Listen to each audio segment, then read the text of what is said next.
ፖርኖግራፊ እኮ ነው የሆነብን። በቃ ተደብቀን ነው የምናየው። በቃ እኔ ቅዳሜ ነው ቶሎ በደረሰ ለመጠጣትና ለመጨፈር ማለት ነው። ልንገርህ እኔ ከዚህ ጋር እኔ ራሴ ማለት ነው ከዚህ በፊት ወንጌል የሚባል ነገር አላውቅም። ይኸው እኔ ቲክቶክ ከመጣ በኋላ ነው ብዙ ጊዜ ኤርሚያስ ሲያስተምር ቁጭ ብዬ ከታች የምሰማኝ ነበረ። እውነቱን ለመናገር ምን እኮ አንዳንድ ነገሮች እኮ እንትን ይለኛል ማለት የሚናገሩት ነገር እኮ ይገባኛል።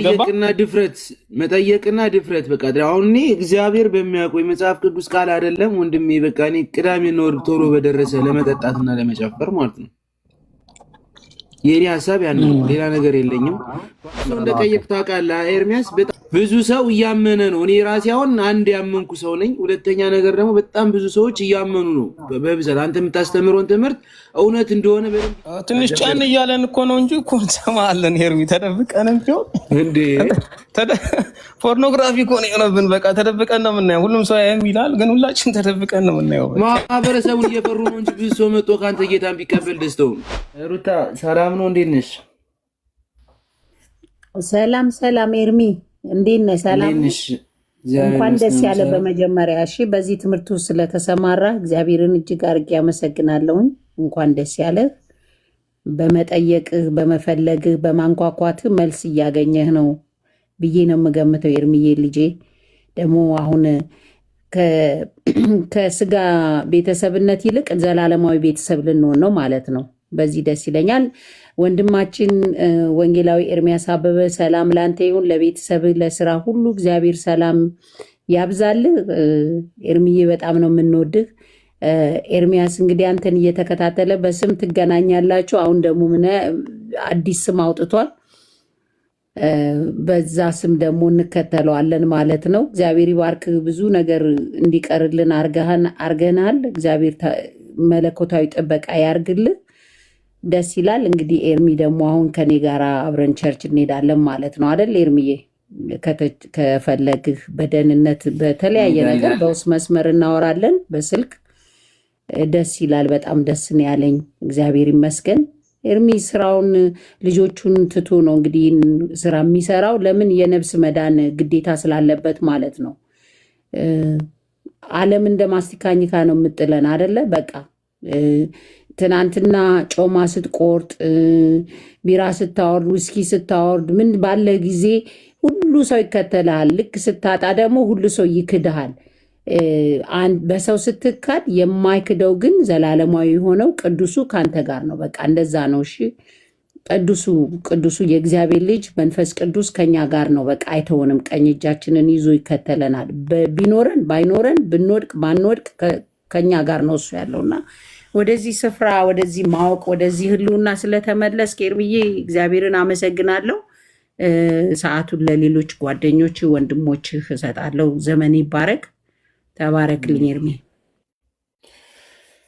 አሜን። እንግዲህ ሁላችሁም ከዚህ ከታች ያላችሁት ሰዎች በሙሉ እኔ ኦርቶዶክስ ነው የነበርኩትኝ። አሁንም በኦርቶዶክስ ሁኜ አሁን ላይ ከኤርሚያስ ብዙ ነገር ተምሬያለሁ። ከቤቱ ስትሄዱ አብዛኛዎቻችሁ ሰዎች እየገባችሁ እልክ የተያያዘ ወይም ደግሞ ይሆናል አይደል ይሄ ነው ሳይሆን ያልገባችሁ ነገር ለመጠየቅ ድፍረት ይኖራችሁ። ማህበረሰቡ ወይም ሰፈሩ ወይም እናት አባትህ ገነት አያስገባም ወይ ደግሞ የእግዚአብሔር መንግስት አያሳየም። ስለዚህ የተደረገውን ነገር እሱ ከቀናነት ወይም ደግሞ ሰው ያልገባውን ወንጌል መጽሐፍ ቅዱስን አንብቦ ወንጌልን እንዲያውቅ ነው እያስተማርን ያለን እና እንደ እኔ የምናገረው ነገር ምንድነው? ሁላችሁም ማንበብ ካለባችሁ አንብቡ። ሰው ከየትም ነገር አያስጥላችሁም። ነገ ምንም ነገር ከሌላችሁ ጥሏችሁ ነው የሚሄደው።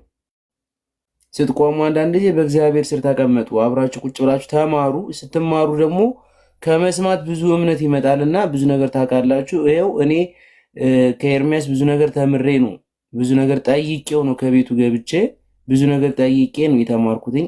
ከታች የምታዩት ዴቭ ደግሞ በጣም ጎበዝ ወጣት የሆነ ልጅ፣ በጣም በቃ ብልጠት የተሞላበት እግዚአብሔር የባረከው ልጅ ነው። ከታች እሱ ያስተምረኛል። መጠየቅ የምትፈልጉት ጥያቄ ካላችሁ ጠይቋቸው፣ መልስ ታገኛላችሁ። ከዛኛውም ከዚህኛውም ሳይሆኑ እነሱ በኖርማል መጽሐፍ ቅዱስ ብቻ ወይም በመጽሐፍ ቅዱስ ዙሪያ ላይ ያለውን ነገር በደንብ ያስተምሯቸዋል ለማለት እወዳለሁ። ኑ ነው በቃ እውነታው፣ ወደ እግዚአብሔር መንግስት ኑ ነው፣ ሌላ ነገር የለውም። ኤርሚዬ ስለመጣ በጣም ደስ ብሎኛል። እግዚአብሔር ይስጥልኝ። በጣም ነው የማከብር። የእግዚአብሔር ስም የተመሰገነ ይሁን። አመሰግናለሁ። አሜን። ቴንክ ዩ። መደወል ትችላለህ? ባለፈው ደውለልኝ ቢዚ ሆኜ እንትን አላልኩኝ። ከዴቫም ጋር ተደዋወሉ እንዳልኩ እሱ ጋር እንደዋወላለን ነው እንዳልኩ በቃ እንደውልልሃለን ወይ ዋትስአፕ ላይ በግሩፕ እንደውልልሃለን። ኦኬ ችግር የለም። ያ ደውሉልኝ። እንደውልልሃለን። እሺ ተባረኩ። ጸጋ ይብዛላችሁ። ለሰው ሁሉ ይህንን ማዳን ተናገሩ። በቃ የሰው ልጅ መስማት ያለበት ጌታ ነው። ምንም ለአንተ ለአንቺ ለእኔ ለሰው ልጅ በሙሉ የሚያስፈልገው ኢየሱስ ነው። ሌሎች አይደሉም የሚያስፈልጉት በህይወታችን ውስጥ። እውነት ለመናገር ኢየሱስ ነው የሚያስፈልገው። ኢየሱስ ነው የሚያስፈልገው። በቃ ለአንተ ህመም፣ ለአንተ ለዘላለም ህይወት፣ ለአንቺ ህመም፣ ለአንቺ የዘላለም ህይወት፣ ለእኔ ህመም፣ ለእኔ የዘላለም ህይወት ያስፈልገኝ ኢየሱስ ነው። የሚያስፈልገም ኢየሱስ ነው። የሚያስፈልግሽም ኢየሱስ ነው። እሱን አገኘህ ማለት እሱ ሁሉን አገኘህ ማለት ነው። እሱን አጣህ ማለት ሁሉን አጣህ ማለት ነው። በቃ ይሄንን እውነት እንነግራቸዋለን። ምናልባት ጥያቄ የሚጠይቁ ሰዎች ካሉ ካልደከመ ለአንድ ለሁለት ሰዎች እድል ሰጣለሁ። የሚጠይቁ ሰዎች ካሉ ከታች የላኩልህ ሰዎች ካሉ ማለት ነው አሉ። ከታች ብዙ ሰዎች የላኩ አሉ። ምናልባት ላስገባቸው። የሚሰድቡኝም ካሉ መስደብ ይችላሉ። የሚጠይቁም ካሉ ራሳታቸዋለሁ። ለምን መሳደብ ነው? ችግር የለውም። ያ ብዙ ቀን የላካችሁ ግቡ። የመለስኩላችሁ ነው። ጥያቄ አለኝ። ምን አይገቡም? አንተ ስጠይቃቸው ነው። ይምጡ። በተለይ የኦርቶዶክስ አገልጋዮች ነን ብለው የሚሉ ሰዎች ካሉ ይምጡ። አሁን ባወራሁት ላይ ትክክል አይደለም ብሎ የሚል ካለ ነገረ ድነትን በተመለከተ ለሰው የሚያስፈልገው ኢየሱስ ብቻ አይደለም፣ የለም እነንተና እነ ተክለ ሃይማኖትም ያስፈልጋሉ ብሎ የሚል ሰው ካለ ይምጣ። ከነገረ ድነት ጋር በተገናኘ ማለት ነው። ማን ነው? ኤርሚ አመሰግናለሁ። አሁን እንኳን ብዙ ተምሬያለሁ። በእውነት በጣም ይለይ ነበር። ያው እኛ እንደዚህ አይነት ትምህርት የሚያስፈልጋል እና ኤርሚ እንግዲህ አይደለም ግድ ነው። ትምህርት ግድ ነው። መማር ከመስማት ነው እምነት የሚመጣውና በደንብ መስማት ጥሩ ነገር ነው። ጥያቄ ያለው ሰው ካለ ገብቶ ይጠይቅ እየተባላችሁ እድል ተሰጧችኋል። ገስት ልካችሁ ግቡና ጠይቁ። የምትችሉ አትችሉ ደግሞ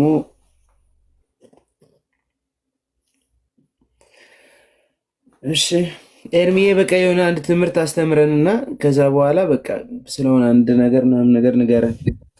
ጠያቂ እስኪ ጥያቄ ካለ እንዳልኩ ሞክሼ ውጭ ላይ ነኝ ያለሁት። ልጆች በርዝዴ ወደ ፓርክ ይዣቸው ሄጄ ጓደኞቻቸው አለ። ፕሮፋይል የለውም ምንም ነገር የለውም። አስገባኝ ይለኛል። አስገባው። እኛ ምንም ችግር የለውም። ፕሮፋይል ኖረም ማለት ነው። አቤት አሌክስ። ሄሎ አለ። እንዴት ነህ? አሁን እዚህ ጋር ነው። ከየት እምነት ነው? ከየት ቤተ እምነት ነው ነው የምትሉት? ጥያቄው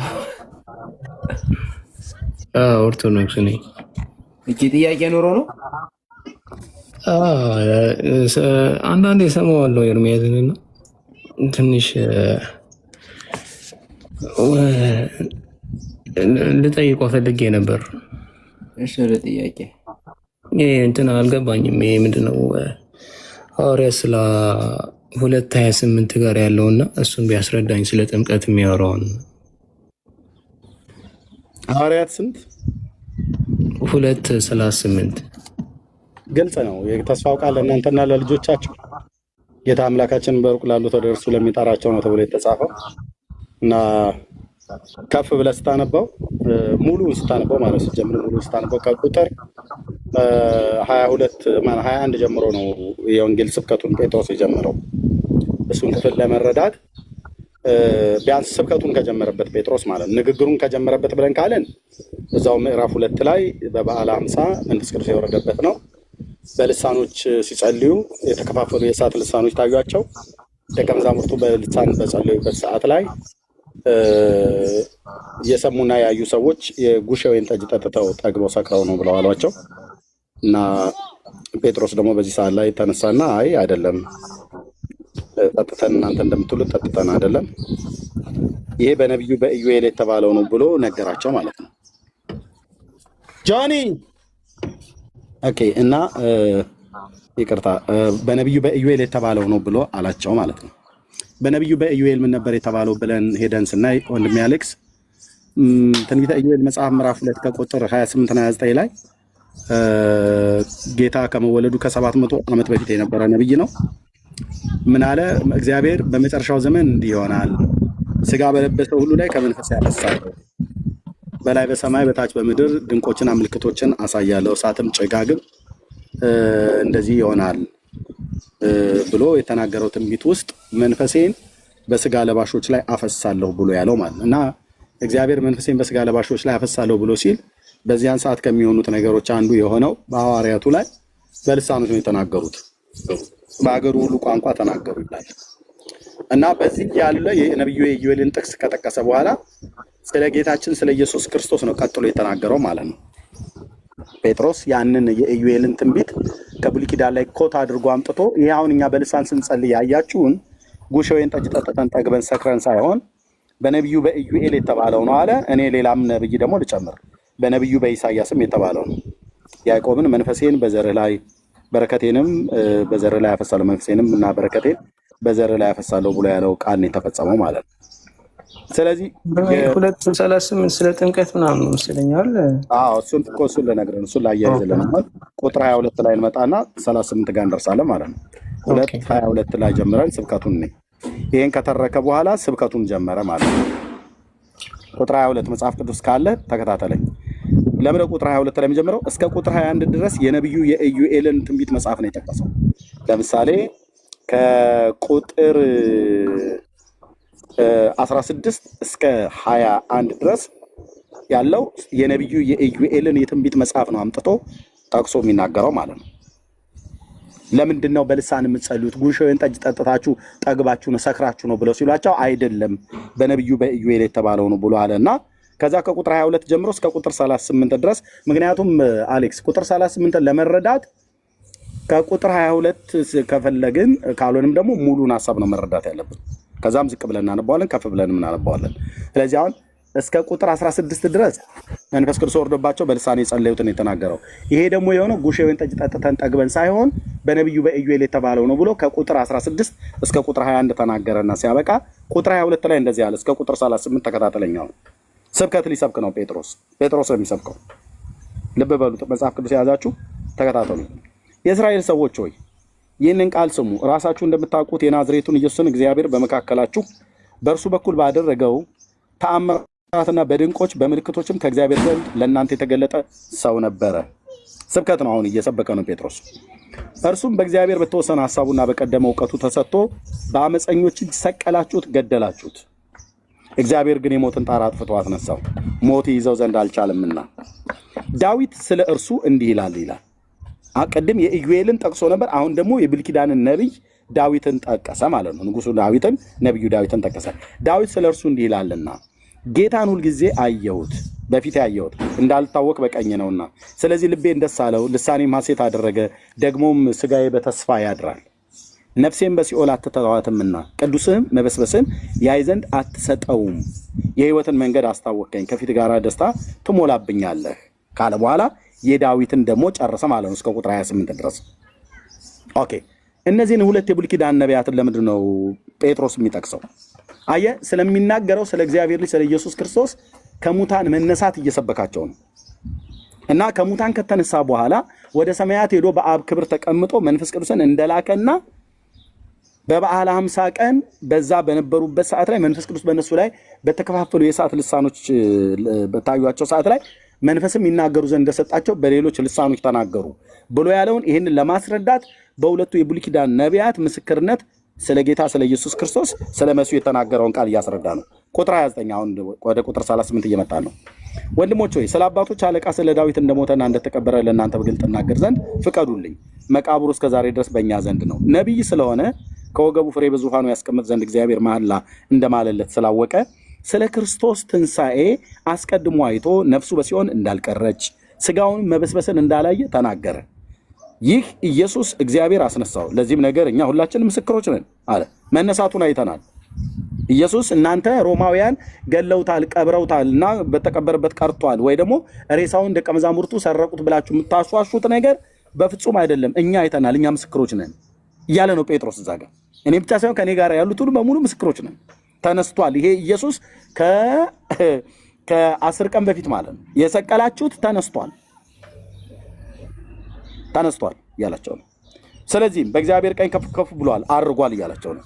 የመንፈስ ቅዱስን የተስፋ ቃል ከአብ ተቀብሎ እናንተ አሁን የምታዩትና የምትሰሙትን አፈሰሰው አለ።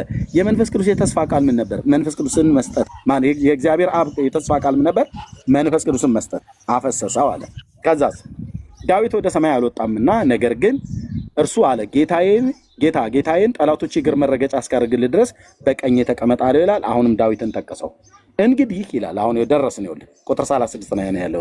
እንግዲህ ይህንን እናንተ የሰቀላችሁትን ኢየሱስን እግዚአብሔር ጌታም ክርስቶስ እንዳደረገው የእስራኤል ወገን ሁሉ በእርግጥ ይወቅ ካለ በኋላ ቁጥር 37 ምን ይላል? ወንድሜ አሌክስ መጽሐፍ ቅዱስ ስራ ላይ ካለ አሌክስ ስልኬ ጋር ነው ያለውና ከወጣው እንትን ይላል። ኦኬ እሺ። ቁጥር 37 ከቻላችሁ ካረዘመ ፖስት አድርጉለት ኮሜንቱ ላይ። እንዲህ ይላል ይህንንም በሰሙ ጊዜ ልባቸው ተነካ ይላል። የቱን? ይሄን እስካሁን እኔ ከላይ ጀምሮ ሳወራ የመጣሁትን ማለት ነው። ይህንን በሰሙ ጊዜ ልባቸው ተነካ። ጴጥሮስ እየሰበከ የነበረውን ከነቢዩ ከኢዩኤል ከነቢዩ ከዳዊት እየጠቀሰ የሰብከው የነበረውን ይህንን በሰሙ ጊዜ ጴጥሮስን ስብከት ቴንኪዩ ስቲዋርድ ኦኬ ቴንኪዩ። ያው ይህንንም በሰሙ ጊዜ ልባቸው ተነካ ይላል ኮሜንቱ ላይ። ያው ጴጥሮስና ሌሎችን ሐዋርያት ወንድሞች ሆይ ምን እናድርግ አሏቸው። ልብ ከመነካት በኋላ ነው ምን እናድርግ ያሉት። ልባቸው እንዲነካ ጴጥሮስ ምንድን ያደርገው? ስብከት ነው የሰበከው። ማንን የሰበከው? ኢየሱስን ከሙታን መነሳቱን የዓይን ምስክሮች ነን፣ አይተናል፣ ሰምተናል። ዳዊት ስለሱ የተናገረው ይህ ነው። ቅዱስ መበስበስን ያይ ዘንድ አትሰጠውም ብሎ ያለው ዳዊት ስለ ራሱ ሳይሆን ስለ ልጁ ስለ መሲሁ ስለ ኢየሱስ ክርስቶስ ነው ያለ አጽኖ ሰጥቶ ከዛስ እሱ ከሙታን ስለተነሳ ነው ወደ ሰማያት ወደ አባቱ ስላረገ ከአብ ተቀብሎ የተስፋውን ቃል በኢዩኤልና በኢሳያስ የተነገረውን የተስፋ ቃል ከአብ ተቀብሎ አሁን አፈሰሰውን እንደምታዩት እኛ ላይ በልሳን የጸለይኑ ለዚህ ነው አሉ። እንደውም በቀድሞ ቤቴ በኦርቶዶክስ ንግግር እንዘግቡአን ምንቱ ውስተ አሐዱ ቤት ወረደ ለአሌሆሙ መንፈስ ቅዱስ ከመዘ እሳት ወተናገሩ በነገረ ሁሉ በሐውርት ይላል። ይሄ ክፍል ማለት ነው። በሀገሮች ሁሉ ቋንቋ ተናገሩ ይላል። አፈሰሰው ከአብ የተቀበለውን አብ እኔ ወደ ብሄድ ይሻላችኋል አብን እለምናለሁ ለዘላለም ከእናንተ ጋር እንዲኖር ሌላ አጽናኝ ይሰጣችኋል ብሎ እንዳለ ሰጠ ማለት ነው። ላከው መንፈስ ቅዱስን። ኦኬ ከዛስ ይህም በሰሙ ጊዜ ልባቸው ተነካ ይላል። የተጠመቁት ሰዎች ልባቸው የተነካ ሰዎች ናቸው። ልብ መነካት ማለት ምን ማለት ነው? ማመን ማለት ነው። ልብ የተነካ ብሎ ካለ አንድ ሰው አመንኩ ማለት ነው። ይህንም በሰሙ ጊዜ ልባቸው ተነካ። ለምን ከዚያ አይጀምሩ? እነዚህ ልባቸው የተነካ ሰዎች ቀጥለው ሐዋርያቱን እነ ጴጥሮስና ሌሎችንም ወንድሞች ሆይ ምን እናድርግ አሏቸው። ልቡ የተነካ ሰው ነው ምን እናድርግ ብሎ የሚል ሰው ልቡ ሳይነካ ምን እናድርግ ብሎ ሳይጠይቅ ምን ሊያደርግ ይችላል? ከዛስ ጴጥሮስ እንዲህ አላቸው። ጴጥሮስም ንስሐ ግቡ አላቸው። ኃጢአታችሁ የሚሰረይ ዘንድ እያንዳንዳችሁ በኢየሱስ ክርስቶስም ተጠመቁ የመንፈስ ቅዱስን ስጦታ ትቀበላላችሁ አለ። የመንፈስ ቅዱስን ስጦታ ሰው ከመቀበሉ በፊት ሰው በኢየሱስ ክርስቶስ ንስሐ ሊገባ እና በኢየሱስ ክርስቶስም ሊጠመቅ ይገባል። ኦኬ ከመጠመቁና ንስሐ ከመግባቱ በፊት አስቀድሞ ምን ማለት አለበት? የወንጌል ስብከት መስማት አለበት። የወንጌል ስብከቱን ጴጥሮስ አሰማቸው አይደል? ከቁጥር 22 ጀምሮ። አዎ። ከዛስ የወንጌሉን ስብከት የሰሙ ሰዎች አይደል ልባቸው የተነካ? አዎ። አየ ሰምተው የሚያገናዝቡ ሰምተው ለማመንም ላለማመንም ውሳኔ በእጃቸው ላይ ያሉ ሰዎች ናቸው እዛ ጋር የሰሙት። ስለዚህ ይህንን የሰሙ ሁሉ ልባቸው ተነካ ይላል። ይህም በሰሙ ጊዜ ልባቸው ተነካ ይላል። ማለት በቃ ለካ ያ የሞተው በመስቀል ላይ የሞተው ለካ ተራ ሰው አይደለም። ኤርሚ እዚህ ጋር አንድ ዛልጋለን ሳናልፍ እዚች ጋር እና ጴጥሮስ አሁን ንስሐ ግቡ ኃጢአታችሁንም ይሰረይ ዘንድ እያንዳንዳችሁ ተጠመቁ ይላልና ኃጢአት አሁን ጥምቀት ኃጢአት ያሰርያል ማለት ነው ወይስ እንዴት? አያስተሰርይም። እና እንደሱ አይደለ እንደ ያለው እሱ ጋር የሚለው እንደገና አንብበው። ጴጥሮስም ንስሐ ግቡ ኃጢአታችሁ ይሰረይ ዘንድ እያንዳንዳችሁ በኢየሱስ ክርስቶስ ምን ይላል? በኢየሱስ ክርስቶስ ምን ይላል? ቀጥሎ መጽሐፉ ካለ እዚሁ ኮሜንቱ ላይ አንብበው። ያው ሙሉ አልተለጠፈም እዚህ ኮሜንት ላይ። ሙሉን አድርጉለት። እሺ ቁጥር 38 አድርጉለት ወገኖች። ቁጥር 37 ነው ያደረጉት። ቅድም ቁጥር 38ን ከቻላችሁ ፖስት አድርጉለት። ወጥቼ ሊው ወይ ነው ችግር የለም ያርጉልሃል። በኢየሱስ ክርስቶስ ምን አለ?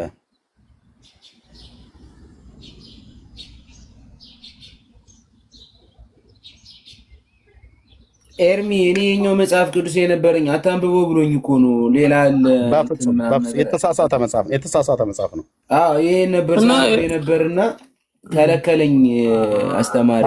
ልክ ነው።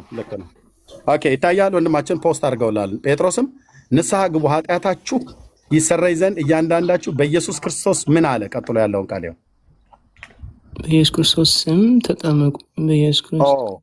በኢየሱስ ክርስቶስ ምን ስም ተጠመቁ።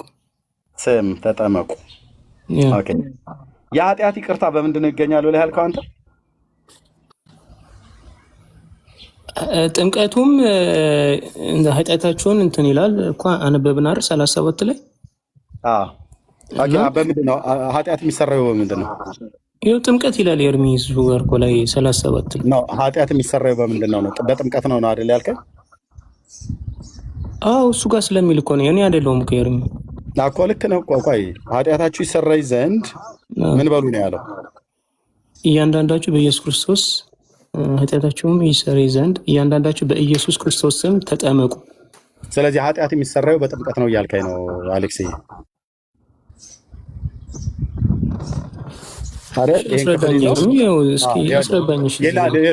ይላሉ ሰዎች ይህን ታክሰው ኃጢአት የሚሰራው ሲጀምር ጥምቀቱ ምንድን ነው? የውሃ ጥምቀት ነው አይደል?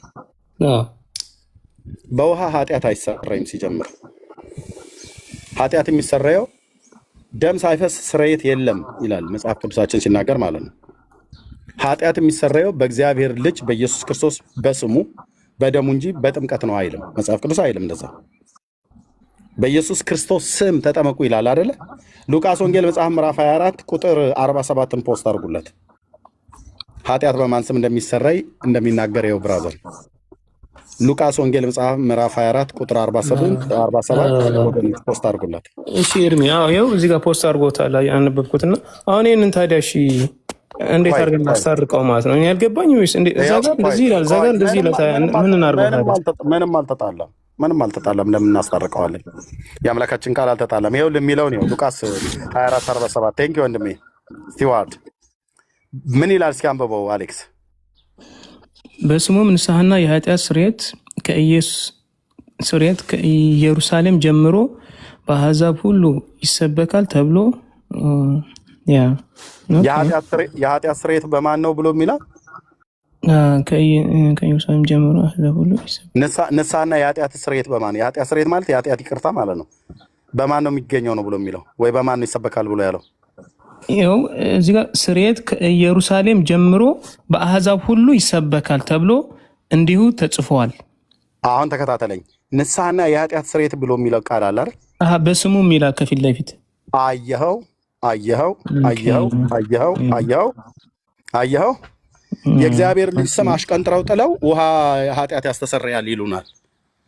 እንደዚህ አይነት የተንሻፈፈ እዚህ ጋር እሺ፣ አሁን ሩቅ ሳንሄድ 37 ጋር ደግሞ እንትን ያለውን ሁለቱን አሁን አስጠርቀልኝና እስኪ እዚህ ጋር ገብቶኛል። 24 ጋር ያለው ገብቶኛል። በቃ ምንም አልተጣላም። 37ንም ፖስት አድርጉለት። ሐዋርያት ሥራ ምዕራፍ 2 ቁጥር 37 ኦኬ። በስሙም ይላል እኮ እዛ ጋር በኢየሱስ ስም ይላል አይደል? በኢየሱስ ስም ይላል አይደል?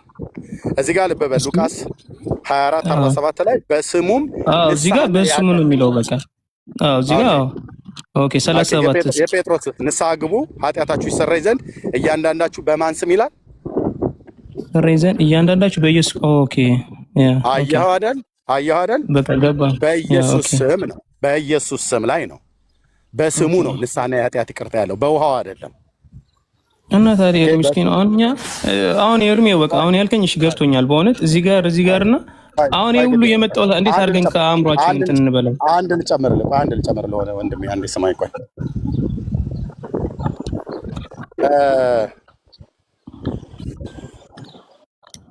አንድ ልጨምርልህ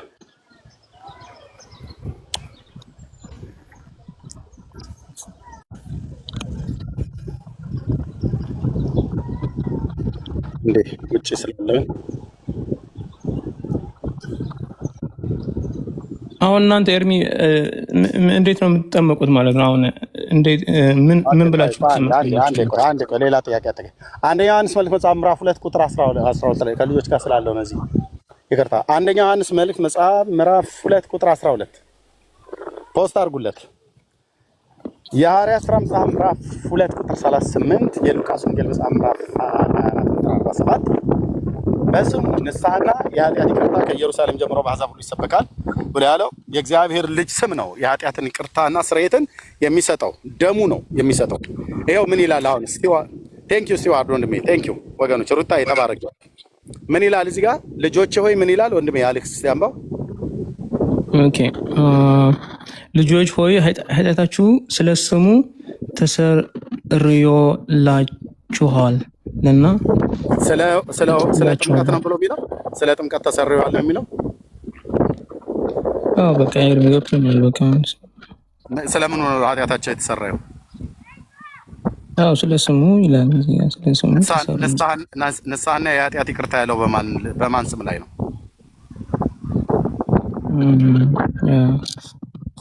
ኦኬ አገኘኛል ኦኬ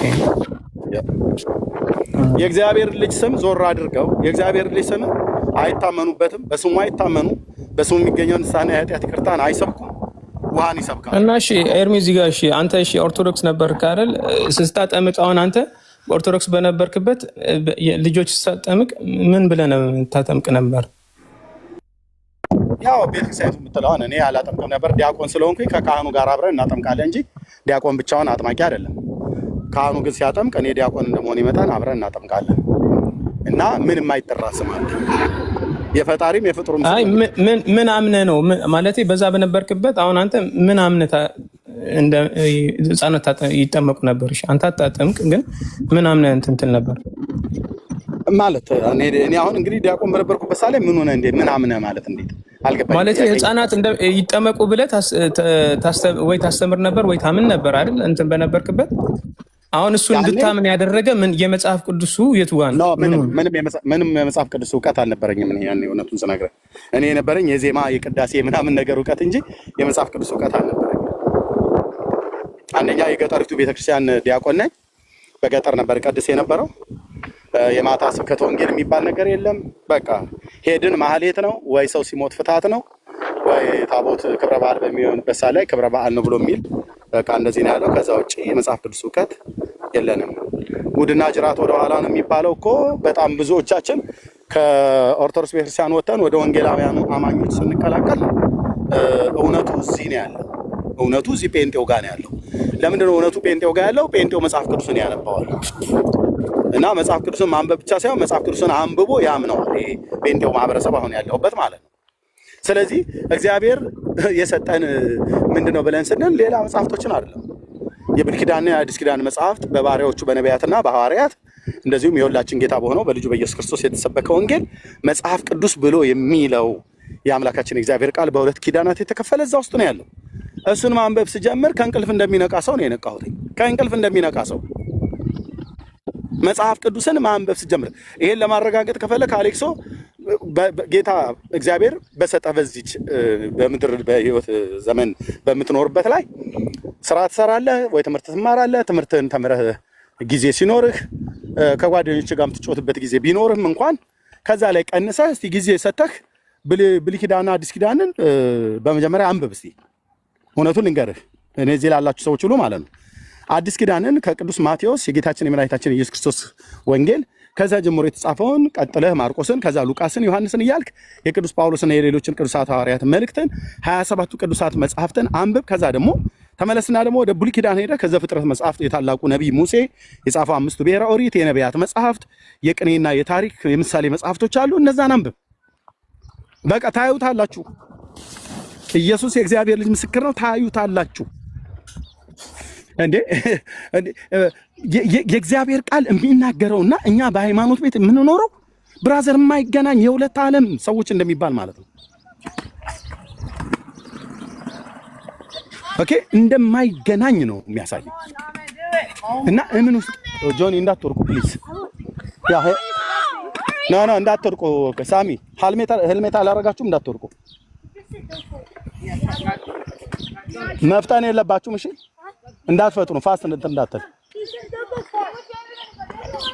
ይቅርታ እና መጽሐፍ ቅዱስን ስታነበው የት ነው ያለሁት?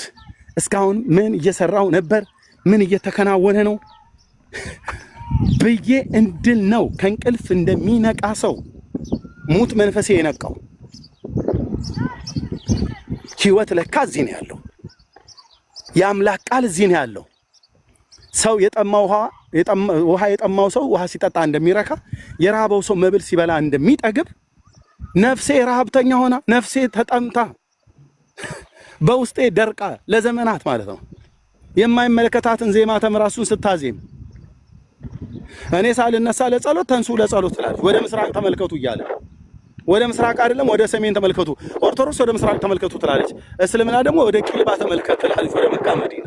ወዴትም ተመልከት፣ ወዴትም ምንም ለህይወት የሚፈይድልህ ነገር የለም። ከዛ ሲልቅ ወደ ምስራቅም ወደ ቂልባም ሳይሆን ወደ እግዚአብሔር ላይ ተመልከቱ፣ ወደ መጽሐፍ ቅዱስ ተመልከቱ። በሃይማኖት ቤት እንደዛ ነው ብሎ በቅዳሴው ላይ ወደ ምስራቅ ተመልከቱ እያልን ነበር። እንደኔ አይነት ዲያቆታ ወደ ምስራቅ ተመልከቱ ምን ነው እንትን ምንድን ነው? ችግር የለም ዝም ብለህ ንካው። ታፕ ኮፒ ሊንክ ሼር አድርጎ ተወጋች። ዋሪንግ አፒልም ኦኬም አትበለው ተው፣ ችግር የለውም። ምናልባት ወይ ሪፖርት አድርገው ሊሆን ይችላል። ታፕ አድርጉት ወገኖች፣ ችግር የለም። እንትን አይለውም ወገኖች፣ ታፕ አድርጉት። ቴንክ ዩ ጸጋ ይዛለፍ። ጥቂት ታፕ አድርጉት። እዚህ ያላችሁ በጌታ አምታሙ ነው ወንድሞች እናቶች፣ ተባረኩ። ታፕ አድርጉት። ትንሽ ኮፒ ሊንክ ሼር ታብ አድርጉለት። ጸጋ ይብዛላችሁ። ቴንክ ዩ ወገኖች ስለምትታዘዙ እና መጽሐፍ ቅዱስን ሳነብ ነው እስልምና ወደ ቂልባ ዞረህ ወደ መካ ዞረህ ስገር ትላለች። ኦርቶዶክስ ወደ ምስራቅ ዙር ትላለች። ቡድሃው ጋር ብትሄድ ወደ ደቡብ ነው መዞር ያለብህ ብሎ ሊል ይችላል። እንዴ መጽሐፍ ቅዱስን ሳነብ እኔ ብራዘር ወደ ምስራቅም ወደ ምዕራብም ወደ ሰሜንም ወደ ደቡብም ዙሩ ብሎ የሚል የለም። ጌታ ያለው ሰው ልጅን እኔ አምላክ ነኝና ወደ እኔ ዘወር በሉ ትድናላችሁ ነው ያለው። አለቅ ጌታ ኢየሱስ ስም ለዘላለም ይባረክ። ወደ እኔ ዘወር በሉ ትድናላችሁ ብሎ የሚል ቃል አለን በመሰለህ በቃ። ስለዚህ ወደ ጌታዬ ዞር ማለት እሱ በቅዱሱ መጽሐፍ ላይ የተናገረው ያስተማረው ቅዱሳት ሐዋርያት የጻፉት እሱን ሳነብልህ ብራዘር በሬን ዘግቼ አልኩ። አሁን ዝም ብዬ ከየትም አምጥቼው መሰለህ ማወራህ? ጌታዬ ለብዙ ወራት፣ ለብዙ ቀናቶች፣ ለብዙ ዓመታት የመገበኝ ያስተማረኝ ነው። ውለታውን አልዘነጋም፣ አልጥለውም። የምናገረው ነገር ሁሉ ደርዝ ያለው ነገር የሆነውም ከጌታዬ ቁጭ ብዬ አስተምሮኛል። ውለታውን በፍጹም አልዘነጋውም፣ አልጥለውም። ዛሬ የምትሰሙኝ በአንድ ቀን ያገኘሁት አይደለም፣ በአንድ ወር ያገኘሁት አይደለም። ጴንጤ በሆንኩባቸው በእነዚህ 27 ዓመታቶች ውስጥ ጴንጤው ጋር ወገኔ ጋር ሲሄድ ቸርች ያስተምሩት የነበረው ወንጌልን በጥንቃቄ በመስማት ለካ እውነቱ እዚህ ነው ያለው። ስለዚህ በቃ ድኜ ቀረው አልኩ። መጽሐፍ ቅዱስን ሳነብ ካነበብኩኝ በኋላ ታዲያ እኔ ምንድን ነው የምፈልገው? እኔ የት ነኝ ያለሁትኝ? ምን እያደረኩ ነው ብለው የሚለውን ነገር በደንብ ቁጭ ብዬ እንዳገናዝብ አደረገኝ ማለት ነው። እና አሌክስ የምነግርህ መጽሐፍ ቅዱስን አንብብ፣ እመነኝ ወንድሜ፣ ታየዋለህ። ራስህ በህይወትህ ታየዋለህ። ምንም ከሰው ከሌሎች ጋር ባትለፋልፍም ባለህበት ሃይማኖት ውስጥ ሆነህ መጽሐፍ ቅዱስን አንብበው። ጌታን የእውነት ፈልገው። የእውነት ስትፈልገው ቅዱስ ቃሉ ላይና በጸሎት ነው እግዚአብሔር የምትፈልገው። ቃሉን እያነበብክ ወደ እግዚአብሔር ጸልይ። የዚህ ቃል ባለቤት በባሪያዎች በነቢያት በቅዱሳት ሐዋርያት የተናገርከን ያስተማርከን ጌታ አንተን የእውነት እፈልጋለሁ፣ ራስን እንድትገልጥልኝ እፈልጋለሁ፣ ቅዱሱ ቃልህ እንደሚልህ ነው ብዬ እንዳምን ልቤ መክፈት እፈልጋለሁ ብለህ ወደ እግዚአብሔር ምንም ፊት ሳትቆም ወደ እግዚአብሔር ጸልይ። እስኪ ሙዙ 1000 የሚለው እስኪ ወደ እሳት ሊከትክ ነው ይላልና እስኪ ምንድነው ጥምቀት ላይ የተሳሳተው? እስኪ ና እስኪ አስረዳኝ። እሱ ብራዘር የምን እሳት ነው? እሱ ራሱ ዘይሮ መጠበስ ይችላል። ኢየሱስ ለነሱ ና እስኪ አስረዳኝ አንተ። እስኪ አሁን እኔ ያው የጥምቀቱን ያው አንተ በነገርከኝ አሁን ገብቶኛል፣ የጥምቀቱን ነገር ገብቶኛል። በቃ ገባ አሁንና እጠይቃለሁም ግን ሙዙ የሚለው ወደ እሳት ሊከት ነው ይላልና እስኪ አንተና እሱ ያስተማረኝን አንተ እስኪ ናና አስረዳኝ። ቴንክ ዩ። ኢየሱስ በእነሱ ቤት እሳት ነው። ወደ ኢየሱስ ና አልኩ አይደል? ኢየሱስ ለሃይማኖት ቤት እሳት ነው። አይወዱትም አልኩ፣ አይወዱትም። ሰይጣን ዓለሙን አደራጅቶታል። ወደ ኢየሱስ ና ተብሎ ሲባል እሳት ሊከት ነው፣ ገደል ሊከት ነው ይላል።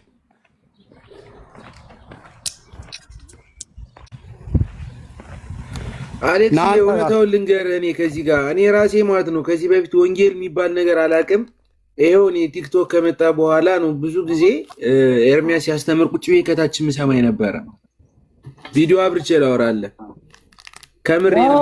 እኔ እኮ በእውነት እውነቱን ለመናገር ምን እኮ አንዳንድ ነገሮች እኮ እንትን ይለኛል ማለት የሚናገሩት ነገር እኮ ይገባኛል። ገባ መጠየቅና ድፍረት በቃ አሁን እኔ እግዚአብሔር በሚያውቀው የመጽሐፍ ቅዱስ ቃል አይደለም ወንድሜ፣ በቃ እኔ ቅዳሜና እሑድ ቶሎ በደረሰ ለመጠጣትና ለመጨፈር ማለት ነው። የኔ ሀሳብ ያን ነው፣ ሌላ ነገር የለኝም። በሃይማኖት ውስጥም አንድ ቀን ጠይቄ አላውቅም። ከእነሱ ቤት ሂጄ ቁጭ ብዬ እሰማለሁ። የሆነ ቀን ላይ መጠየቅ ጀመሩ ገብቼ ያልገቡኝን ዳንኤልም እሱም አስተማሩኝ።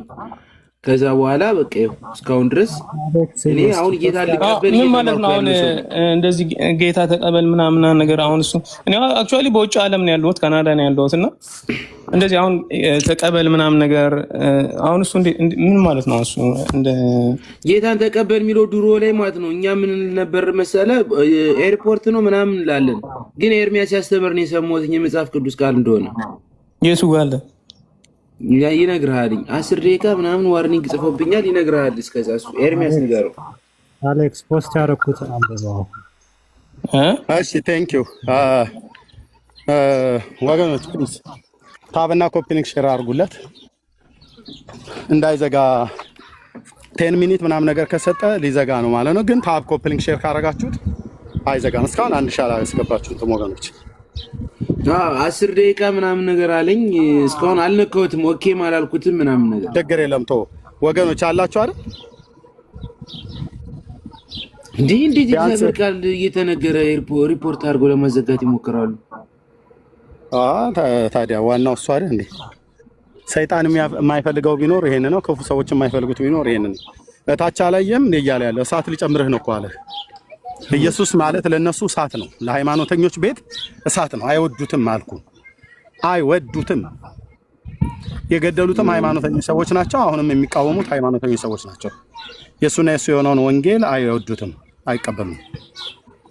እሳት ሊጨምር ነው። እንደቀየቅ ታውቃለህ ኤርሚያስ፣ በጣም ብዙ ሰው እኮ እኔ እኮ በውስጥ ያወሩኛል። በጣም ብዙ ሰው እኮ እያመነ ነው እኮ ታውቃለህ አይደል? ምንድን ነው ያልከኝ? ብዙ ሰው እያመነ ነው። እኔ ራሴ አሁን አንድ ያመንኩ ሰው ነኝ። ሁለተኛ ነገር ደግሞ በጣም ብዙ ሰዎች እያመኑ ነው በብዛት። አንተ የምታስተምረውን ትምህርት እውነት እንደሆነ በደንብ እየገባቸው ነው። ትንሽ ጫን እያለን እኮ ነው እንጂ እኮ እንሰማለን። ሄርሚ ተደብቀንም ቢሆን እንዴ ፖርኖግራፊ እኮ ነው የሆነብን። በቃ ተደብቀን ነው የምናየው። ሁሉም ሰው ያየም ይላል፣ ግን ሁላችን ተደብቀን ነው የምናየው። ማህበረሰቡን እየፈሩ ነው እንጂ ብዙ ሰው መጥቶ ከአንተ ጌታን ቢቀበል ደስተው ነው። አይ ትንሽ ኤርሚ ግን ትንሽ እንትን ረገጥ ጫና አድርጎ ነው የሚነግረው። እውነቱን ስለሆነ ነው ጫና አድርጎ ለጆሮም እንዲከብድ አድርጎ ነው የሚነግረው። እና አንዳንዴ እየተበሳጨው ነው የምሰማ ኤርሚ። በእውነት ለምን ዋሻለሁ? እኔ አሁን እየተናደድኩ ሰማለሁ። አንዳንዴ የሚመልስልት ሰው የለም እንዴት ምናምን ነው የምለው። በቃ በጣም በሳጫለሁ። በቃ አንዴ ለስለስ አድርገህ እስኪ ንገረን ኤርሚ። በእውነት አታናደን፣ በእውነት በጣም ታናድደኝ አንዳንዴ። በተለይ ብሽቅ ነው የምለው። በቃ አንዴ ትንሽ አለ አይደለ እንደዚህ በቃ አለ አይደለ እንጃ በቃ ታውቃለህ፣ መጽሐፍ ቅዱስን በልተዋል። ግን በቃ አንዳንዴ በቃ ትንሽ አለ አይደለ እንዲሆን እኔ ምንም በቃ አለ ታውቀዋለህ፣ ትናገራለህ ምናምን ነገር ግን እንትን ታደርጋለህ። በቃ ታናደደኛለህ። በእውነት ለምን ዋሻለሁ? እና አሌክስ ሆን ብዬ ላናደዳችሁ ብዬ የተናገርኩትን የስንፍና ቃል ይቅር በሉኝ። እንደዛ አንዳንድ ነገር እንደ ድሃ ጸልሳን አይነት ነገር የተናገርኩት ማለት ነው። ሰው ነኝና። ግን አንድ ምሳሌ ልስጥህ አሌክስዬ። የሆነ መንገድ እኔ እናንተ ማነው አንተ ያ መንገድ ከኔ ቀድመህ የምታውቀው መንገድ ነው እና መንገዱ ላይ ያለ አደጋ ነገር ሰውን ፍጻሜያቸውን ሊያበላሽ የሚችል ሊገድል የሚችል በመንገዱ ላይ ያለ ነገር አስቀድማ አይተህ ከዛ ነገር ተጠንቅቀህ አንተ በዛ መንገድ ላይ የሚሄዱ ሰዎችን ሁሉ ማስጠንቀቂያ እየሰጠህ ባካችሁ በዚህ መንገድ ላይ አትሂዱ፣ ተጠንቀቁ፣ ለህይወታችሁ አደጋ የሆነ ነገር አለ ብለህ ብዙ ሰዎችን በእንደዛ አይነት መልክ ታድገሃል። እና እኔ ደግሞ አላቅም ያንን መንገድ ከዚህ በፊትም ሄጀበትም አላቅም እና መንገዱን ላይ እኔ ሰላም ነው ብዬ ነው የሚሄደው። እየሄድኩ ባለበት ጊዜ አንተ መንገዱ የትኛው ቦታ ላይ ለሞት የሚሆነው ጉድጓድ እንዳለ የምታውቀው አንተ ነህ፣ እኔ ግን አላቅም። እና አየኸኝ በዛ መንገድ ላይ ሲሄድ በርቀት ሆነህ ነው ያየኸኝ። አጠገቤ ብትሆን ወዲያውኑ ለሆሳስ ቃል ተናግረህ ወይ ታስቆመኛለህ ወይ ጮህም ቢሆን ታስቆመኛለህ። እና ብቻ በቅርብ የሚሆን በርቀት ሆነህ በዛ መንገድ ላይ ሲሄድ እዛ ጉድጓድ ጋር ልገባ ስል እንዴት ብለህ ነው የምትጠራኝ? አይ ጮክ ብዬ ወይ አስተነቅቃለሁ። ለምን እንደምትጮህ እንዴ? ቀስ ብለህ ኤርሚዬ፣ ኤርሚ፣ አሌክስዬ ምናምን ነገር ለምን እንደምንባባለው ለምን እንደዛ አጠራኝም? አፋፉ ላይ ነው ያለው። ታዲያ ምን ያስጮሃል? ምን ያስጮሃል? ለማስጠንቀቅ ነው። ለምን እንደምታስጠነቅቀኝ? ማለት ገደል ውስጥ ታገባ ነው። ወደ ገደል እኮ ነው እየሄድክ ያለው ኤርሚ። በገባ ምን ሆናለሁ? ገደሉ ትልቅ ከሆነማ አለቀልህ ነው ትሆናለህ እኮ። ምን ሆናለሁ? ትሞላለህ። ታዲያ የመጮህ ምክንያት ታዲያ ለምንድን ነው? ኤርሚ አዙረ በቃ በቃ ገብቶኛል ኤርሚ። የመጮህ ምክንያት እኔ እንዳልሞት ነው አይደል? ወይስ የጩኸት አቅምህን ለማሳየት ነው የምትጮኸው? አይ አንተ እንዳትጎዳ የመጮህ አባዜ ስላለብን የጮኸው? አይ አይደለም። በቃ ነፍስ እንዳይጠፋ ብለህ አሌክስ ባለ በሌላ ሄደህ ነው የምትጮኸው። ልትበሳጭ ሁሉ ትችላለህ አይደል?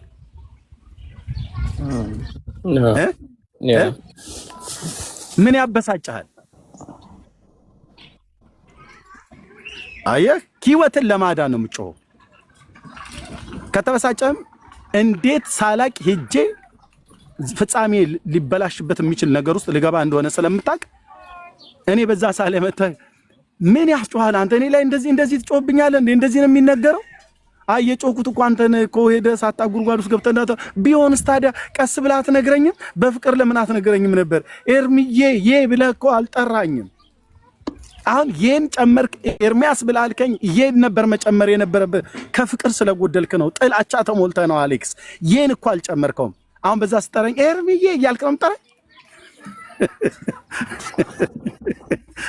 እኔ ደግሞ ከጉድጓድ ከተረፍኩ በኋላ እንዴት ይሄን ግን አጨምርም አሌክስ? ምን አይነት ሰው ግን ብትሆን ነው ከፍቅር የጎደልክ? አጫጫኸው ራሱ ይረብሻል።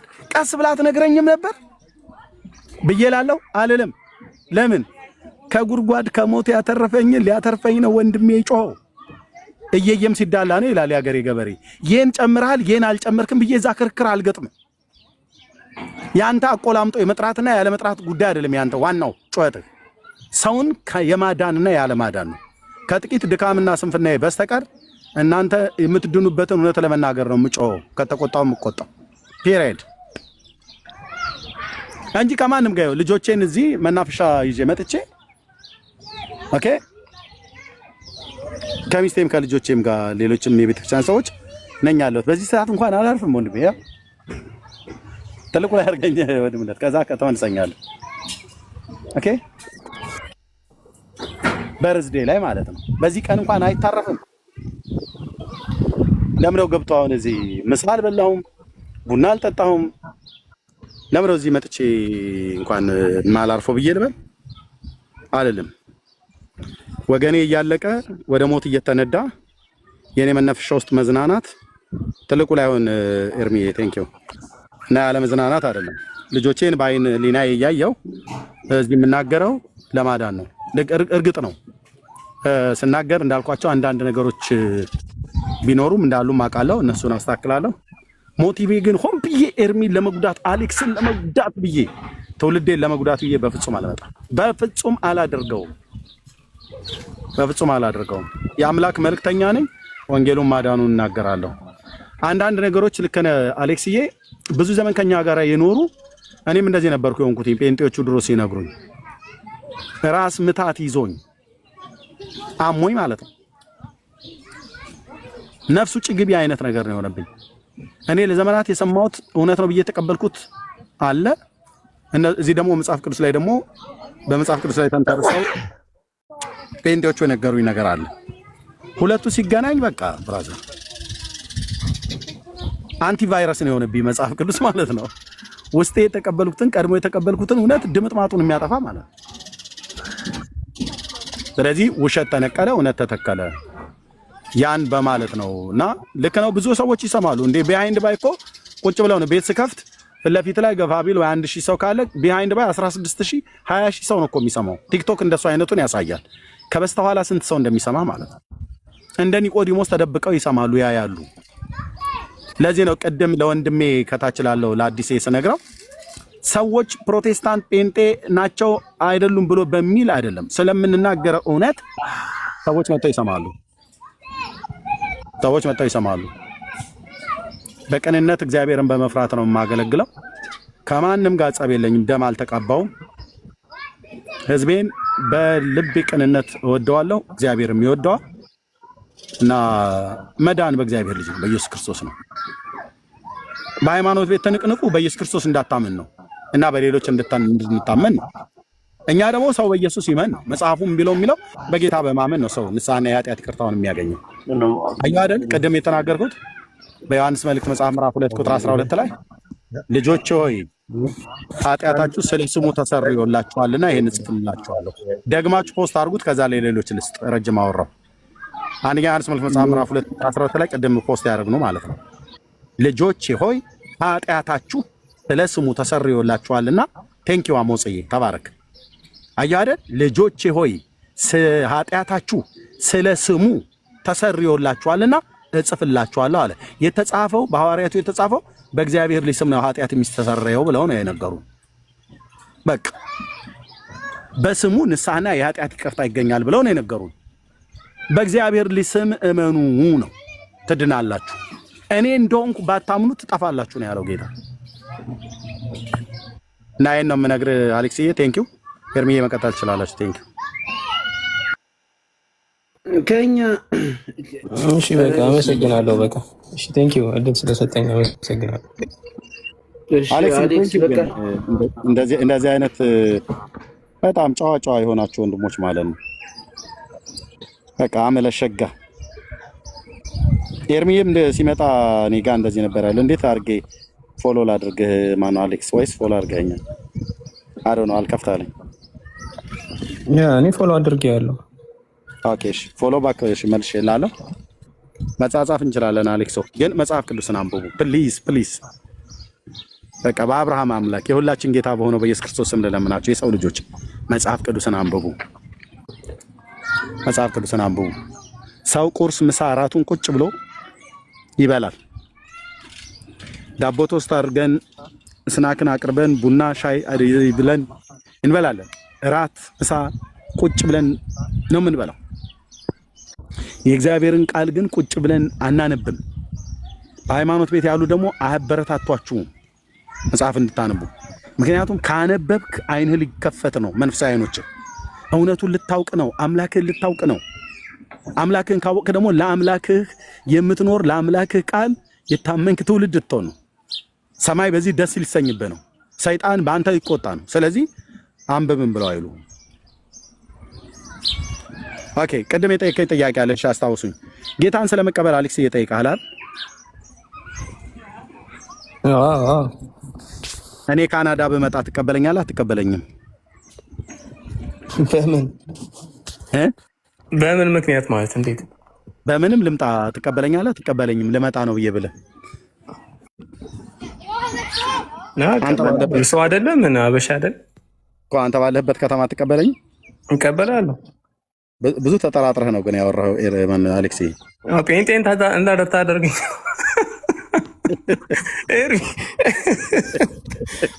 ኤርሚ ጴንጤ ብታደርገኝስ?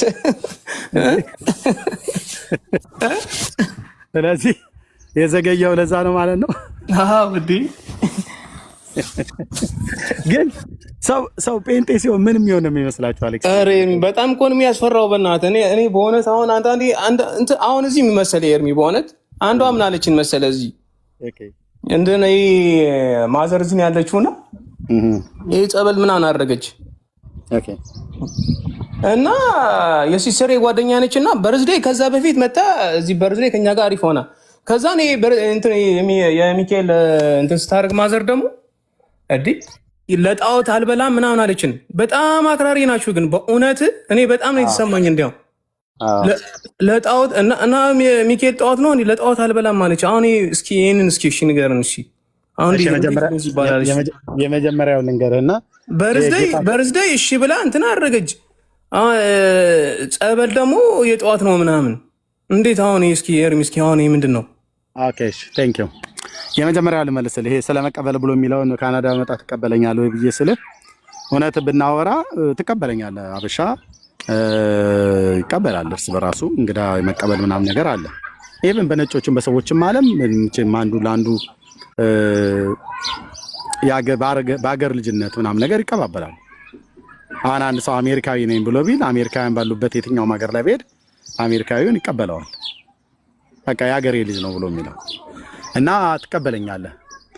ስትቀበለኝ በምን አይነት አቀባበል ነው የምትቀበለኝ? ምናልባት ቤት ቡና ሻይ ተዘጋጅቶ ከሆነ ምግብ አዘጋጅተህ ከሆነ ካልሆንም ደግሞ ውጭ ሬስቶራንት ላይ ወስደህ መተህ ከኤርፖርት ስታነሳኝ በእግርህ አትመጣም መቼም እርግጠኛ ነኝ። በመኪና ወይም ደግሞ በባስ ትመጣለህ ወይ ደግሞ በትሬን ትመጣለህ። እንደዛ አድርገህ የምትቀበለኝና ዌልካም ብለህ ማለት ነው።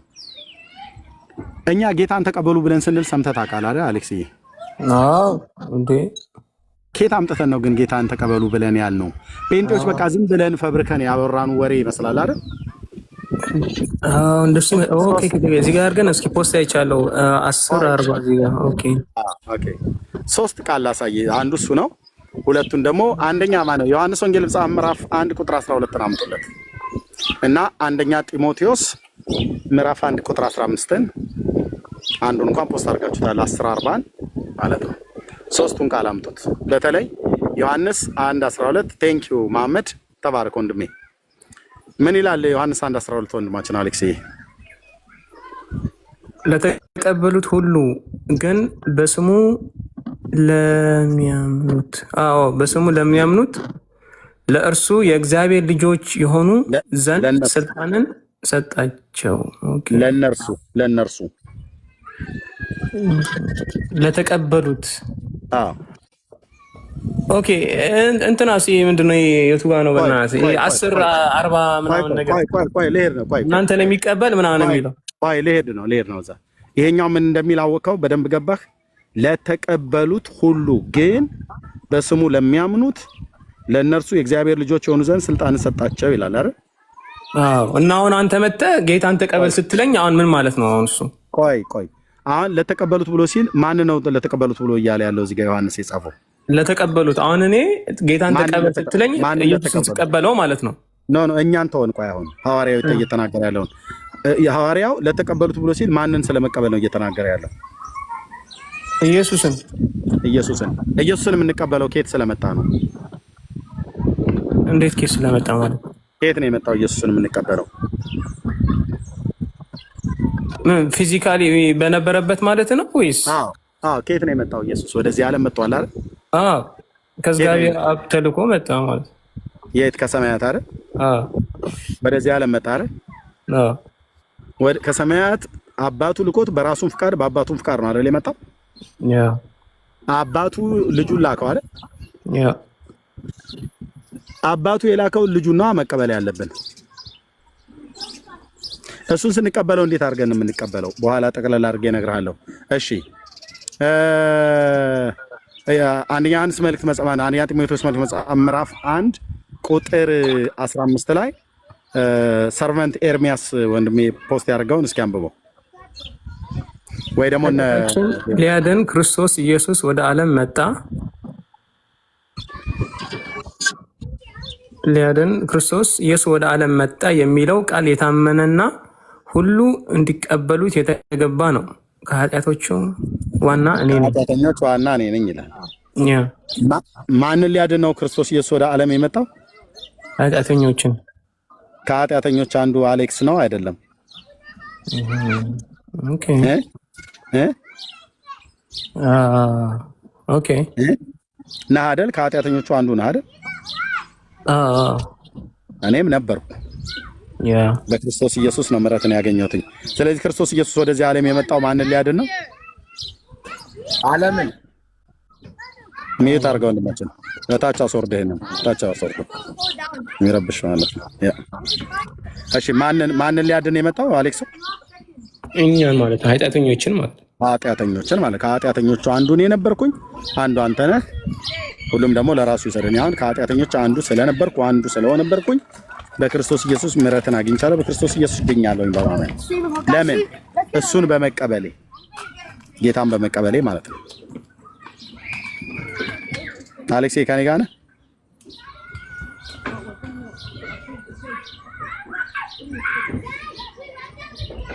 ስልክ ገብቶበት ነው መሰለኝ። አዎ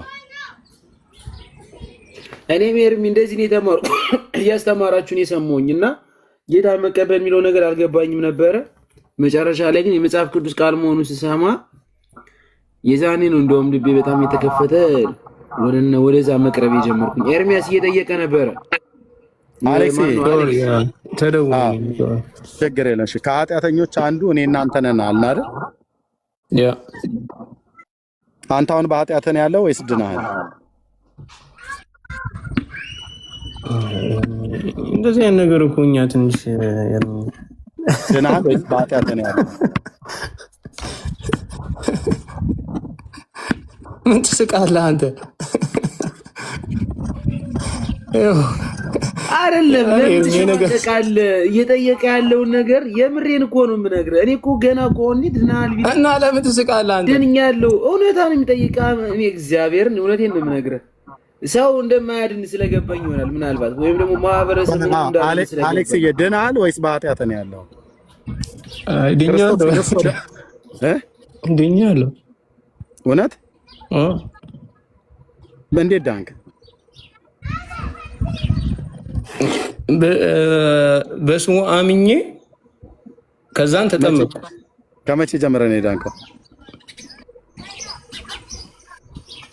ሬር ማታወሳስ ማለት እኔ እንደዚህ ነገር አይገባኝም።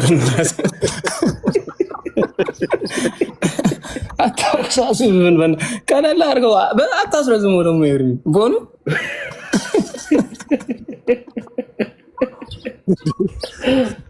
አጭር ጥያቄ ነው የጠየኩህ። መቼ ነው የዳንከው ነው ግን። ኦኬ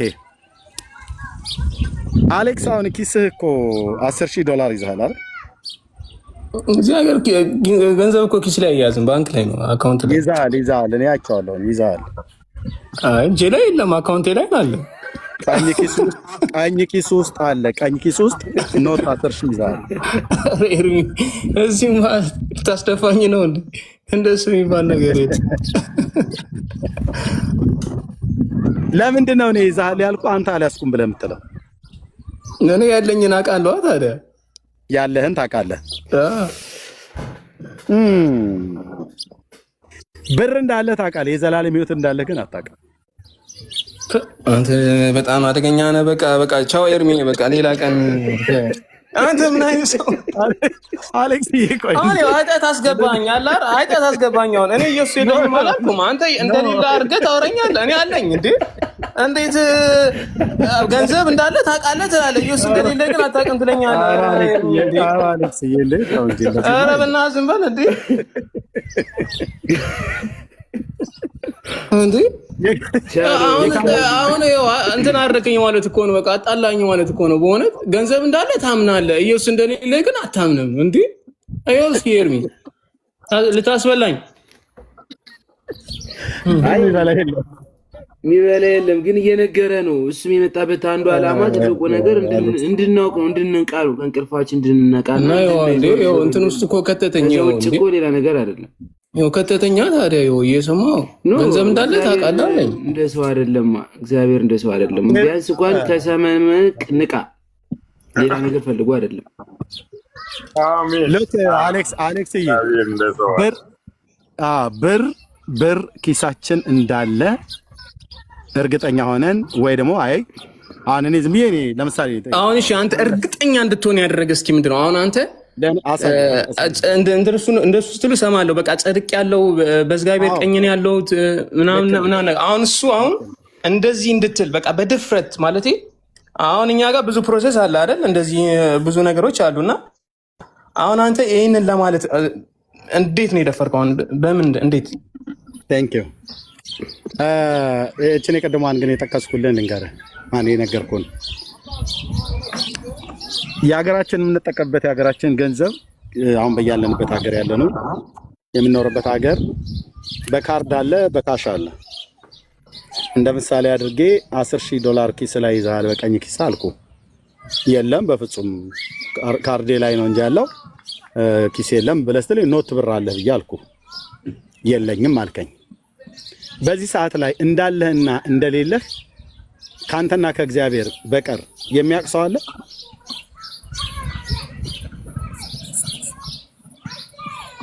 ኪስ ውስጥ እንዳለና እንደሌለ ካንተና ከእግዚአብሔር በቀር የሚያውቅ ሰው አለ?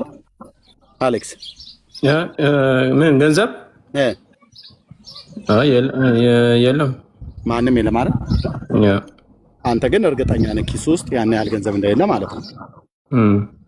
ይህንን እርግጠኛ ሆነህ እንድትናገር ያደረገ በአንተ ኪስ ውስጥ ይህንን ገንዘብ ይዘው አትሄድም። አንደኛ ህጉም አይፈቅድም። የሆነ ነገር የምትገዛው ነገር ከሌለ በስተቀር ካርድ ነው የምትጠቀመው ላያያዝ ማለት ነው በውጭ ዓለም ላይ። ኦኬ ይህንን እርግጠኛ ሆነህ የተናገርክበትን ያህል የዘላለም ህይወት እንዳለህና እንደሌለህ እርግጠኛ ሆነህ ግን ያልተናገርክበት ለምንድን ነው ብለን ስንል እኔም ሆንኩ የወንጌል አማኞች ወንድሞቼና እህቶቼ የዘላለም ህይወት እንዳለን እርግጠኛ ሆነን የምንናገረው ለምንድን ነው? በምንድን ነው እርግጠኛ ሆንከው? እንደዚህ አፈን ሞልታችሁ እናንተ ጴንጤዎች ደፋሮች ናችሁ ይሉናል በጣም ብዙ ሰዎች። አዎ ድፍረታችን በምንድን ነው? በእግዚአብሔር ልጅ ስም ላይ ባለን እምነት ነው። ታዲያ እንዴት እርግጠኛ ሆናችሁ? እርግጠኛ ያደረገን አንደኛ ቅዱስ ቃሉ ነው። አሌክስዬ መጽሐፍ ቅዱስ ማለት ነው። ቅዱስ ቃሉ እርግጠኛ እንድትሆን ያደርጋል። የእግዚአብሔር ቃል በእግዚአብሔር ላይ እንድትታመን ያደርጋል። በእግዚአብሔር ላይ እምነትን ስታደርግ በእግዚአብሔር ላይ ትደገፋለህ። እምነትህ በእግዚአብሔር ላይ ይሆናል። ስለዚህ በምንም አይነት መልኩ እግዚአብሔርን አትጠረጥረውም፣ በፍጹም አትጠረጥረውም። ስለዚህ እርግጠኛ እንድንሆን ያደረገን ቅዱስ ቃሉ ነው። ቅዱስ ቃሉ ስለማን ነው የሚናገረው? ስለ እግዚአብሔር ልጅ ስለ ኢየሱስ ክርስቶስ ነው። በሙሴ ሕግና በነቢያት ብሎ እንዳለ ወይ ደግሞ በዮሐንስ ወንጌል መጽሐፍ ምዕራፍ 5 ቁጥር 39 ላይ በመጽሐፍት የዘላለም ሕይወት ያለ ይመስላችኋል? እነሱ ስለኔ የሚናገሩት አለ። የብሉይ ኪዳንና የአዲስ ኪዳን መጽሐፍትን በሙሴ ሕግና በነቢያት በመዝሙራት እንደዚሁም በወንጌልና በመልእክታት በራእዩ ሁሉ ጭምር የተጻፈው አብዛኛው የመጽሐፍ ቅዱስ እውነት ስለማን ነው የሚናገረው ብለህ ብትል በእግዚአብሔር ልጅ በኢየሱስ ክርስቶስ በማመን የሚገኘው ንስሐና የኃጢአት ይቅርታ ነው የሚናገረው። ስለዚህ በእግዚአብሔር ቃል ላይ እምነትን ስታደርግ እምነት በእግዚአብሔር ላይ የጠነከረ ይሆናል ማለት ነው። በልጁ በክርስቶስ ኢየሱስ ስናምን የኃጢአትን ይቅርታ እንዳገኘን ቅድም ልጆች ኃጢአታችሁ ስለ ስሙ ተሰርዮላችኋል ብሎ የሚለውን ቃል ደጋግሜ እንዳሳየው ይህንን ስናምን ለተቀበሉት ሁሉ ግን በስሙ ለሚያምኑ ለነሱ የእግዚአብሔር ልጆች የሆኑ ዘንድ ስልጣንን ሰጣቸው ይላል። ዮሐንስ 1:12 ፖስት አድርጉልኝ። አንዳችሁ ደግሞ ሮሜ 8:16 ፖስት አድርጉልኝ። እርግጠኛ የሆንበትን እንገረው ለወንድማችን። ዮሐንስ ወንጌል መጽሐፍ ምዕራፍ 1 ቁጥር 12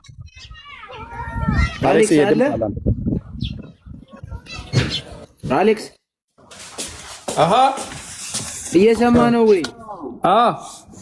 ሚዩት አድርግ ለሰማሽ። እሺ ልብ በል። የእግዚአብሔር ቃል ነው እርግጠኛ የሚያደርገን ብያለሁ አይደል ወንድሜ አሌክሶ? እቺን ብቻ ሰማይ፣ ከዛ ጨርሻለሁ። እየሰማሁ ነው። ኦኬ የእግዚአብሔር ቃል ነው አይደል እርግጠኛ ያደረገን ብያልኩ? እሺ በአንደኛ ዮሐንስ መልእክት መጽሐፍ ምዕራፍ 5 ቁጥር 13 ማን ነው ፖስት የሚያደርግልኝ? ኦኬ አንድ ሰው ፖስት አድርጎታል እዚህ ጋር። እሺ ነፂ ምን ይላል? እስኪ የዘላለም ሕይወት እንዳላችሁ ብሎ የሚለውን አንብበው እስኪ አንዴ። 3 ጥቅስ ብቻ ነው ማስነበብ፣ ከዛ ጨረስኩ። ኦኬ ለተቀበሉት ሁሉ ለተቀበሉት ሌላኛው እሱኛም በኋላ እናነበው። ኦኬ የዘላለም ህይወት የለም። ኧረ እንደሱ የሚል ነው። ፖስት አድርጉለት። ይኸው አድርጎታል። ኦኬ የዘላለም ህይወት እንዳላችሁ ታውቁ ዘንድ በእግዚአብሔር ልጅ ስም ለምታምኑት ይህን ጽፌላችኋለሁ። ምን ልብ በል። የዘላለም ህይወት እንዳላችሁ ምን ትሉ ዘንድ ታውቁ ዘንድ ይታወቃል ማለት ነው። የዘላለም ህይወት እንዳለ እዚሁ ምድር ላይ ሆኖ ሰው ያውቃል ማለት ነው። አዎ ምን ሲል በእግዚአብሔር ልጅ ስም ሲያምን፣ በእግዚአብሔር ልጅ ስም እንዲያምን ምን ጻፈ ዮሐንስ? ይህን ጽፌላችኋለሁ አለ። ምን ጻፈ? 3 መልእክታት፣ 1 ራእዩን፣ 1 ወንጌሉን ጻፈ ማለት ነው። ዮሐንስ እንኳን በግሉ ጌታ መንፈስ ቅዱስ አጻፈው።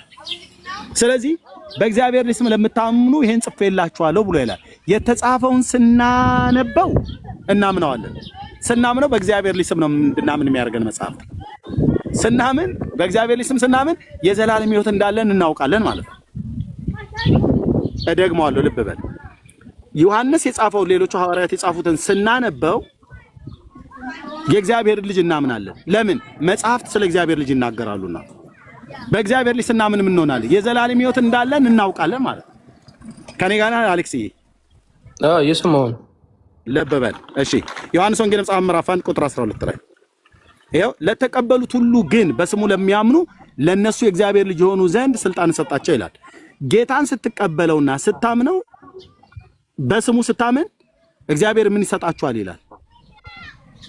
የዘላለም ህይወት ነው። እዚህ ጋር ለተቀበሉት ሁሉ ብሎ የሚለው የእግዚአብሔር ልጆች የሆኑ ዘንድ ምን ሰጣቸው? ስልጣን ሰጣቸው። ምን የሆኑ ዘንድ? የእግዚአብሔር ልጅ አይደል? የእግዚአብሔር ልጆች የሆኑ ዘንድ ይላል። የእግዚአብሔር ልጆች የሆኑ ዘንድ ስልጣንን ሰጣቸው። ለተቀበሉት ጌታን ለተቀበሉትና በስሙ ለሚያምኑ እግዚአብሔር አብ የእግዚአብሔር ልጅነትን ስልጣን ይሰጣቸዋል። ማን ስላመኑ? ጌታን ተቀብለው ግን በስሙ ለሚያምኑ ይላል። መቀበል ብቻ አይደለም፣ በስሙ ማመን ይጠበቃል።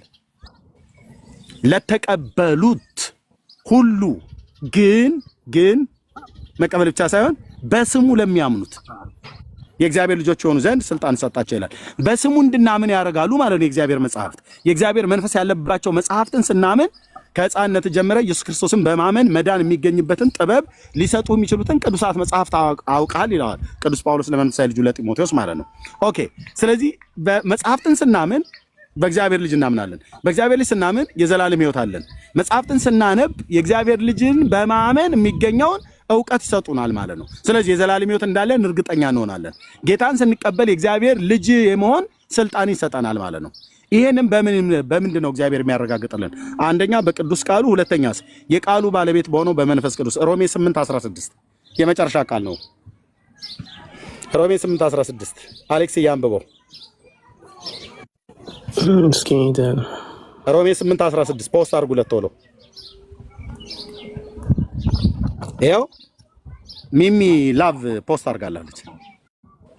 ኦኬ። የእግዚአብሔር ልጆች መሆናችንን ያ መንፈስ ራሱ ከመንፈሳችን ጋር ይመሰክራል። ያ መንፈስ የተባለው የትኛው መንፈስ ነው?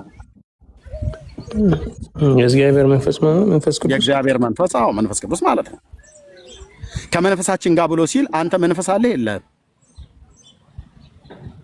አለኝ መንፈስ አለ። ነፍስ፣ መንፈስ፣ ስጋ ስለሆነ የሶስቱ ኮምፖናንት ውህደት ስለሆነ ማለት ነው። የእግዚአብሔር ልጅ ስታምን አሁን መንፈስ የሞተ ነው። አሌክስዬ ልብ በል። አሁን መንፈስ የሞተ ነው ያንተ። እንዴት? ገና ሕያው አልሆነም። እንዴት ማለት? መንፈስ የሞተ ነው ማለት ገና ሕያው አልሆነም፣ አልዳንክም ማለት ነው። መድኃኔዓለም ክርስቶስ ምስክሬ ነው አልኩ። አልዳንም። እንድትድን ግን እግዚአብሔር አሁን እየነገረ ነው። መንፈስህ ሕያው ሲሆን ሙት መንፈስህን በእግዚአብሔር ቃል ላይ ስታምን ሕያው ትሆናለህ። ሕያው ስትሆን ያ መንፈስ የእግዚአብሔር መንፈስ ማለት ነው ኢየሱስ የህይወትህ አዳኝና ጌታ አድርገህ በልብ ስትቀበለው በልብህ እንዲገባ ስትፈቅድለት እና ጌታ ኢየሱስ አንተ አምላክ ነህ፣ መንፈስ ነህ፣ በእኔ ውስጥ ሁን ብለህ አንተ ጌታን ከትምህርቱ ጋር ጭምር እሱን ስትቀበለው በአንተ ውስጥ እንዲኖር ስትፈቅድለት አንተም ከሱ ጋር ለመኖር ስትወድ አባዬ ውሃ አንጣልኝ ሄድና ቀዝቃዛው ማማን በላት ከመኪና ውስጥ አለ ያ ፕሊዝ። እና ስትፈቅድለት መንፈስህ ሕያው ይሆናል። ስለዚህ ምን ይላል ቅድም? ያ መንፈስ ለመንፈሳችሁ ይመሰክራል ይላል አይደል? እና ሼርሚያው እኔ አሁን እስኪ ቆይ እዚህ ጋር ጨረስኩ። የእግዚአብሔር ልጅ መሆንህን መንፈስ ቅዱስ ለመንፈስ መስክሮልህ ያውቃል እስከ ዛሬ? እኔ እግዚአብሔርን እወደዋለሁ። ኖ አልጠየኩም። የጠየኩን ቀጣ መልስ ላይ አሌክስዬ፣ የእግዚአብሔር ልጅ መሆንህን ያ የእግዚአብሔር የሥላሴ ሶስተኛው አካል የሆነው መንፈስ ቅዱስ ለመንፈስ መስክሮልህ ያውቃል?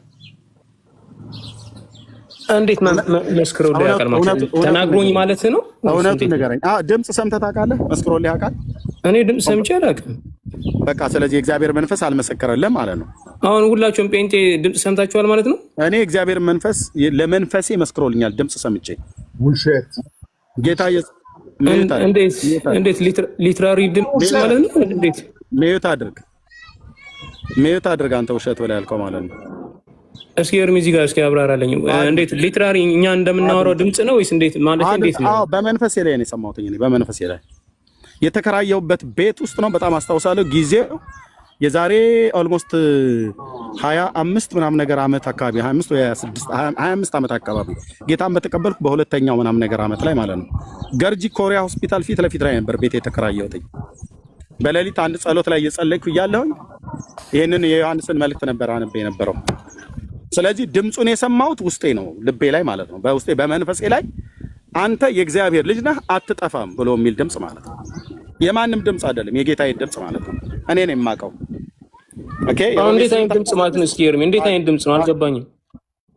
እንዴት አይነት ድምፅ ነው? አልገባም። መቼ ይሄ እንዲገባህማ በመጀመሪያ እና ድምፁ እንዴት አይነት ነው ማለት እንደዚህ እኛ እንደምናወራው ድምፅ አይነት ነው ወይስ እንዴት ነው?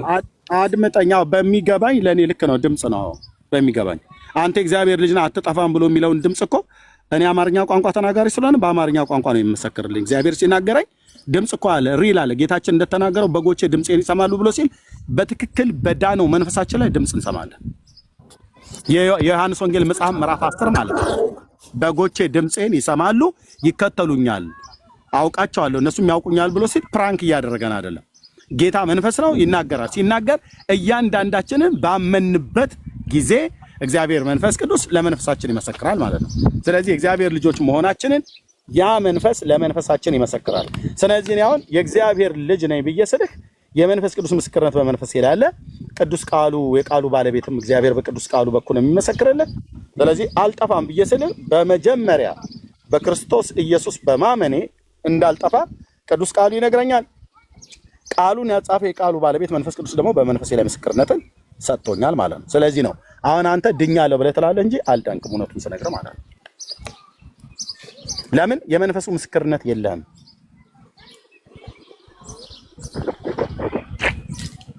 እሺ ውሸት ነው ብሎ ያለው ሰውዬ ቅድም ማን ነው?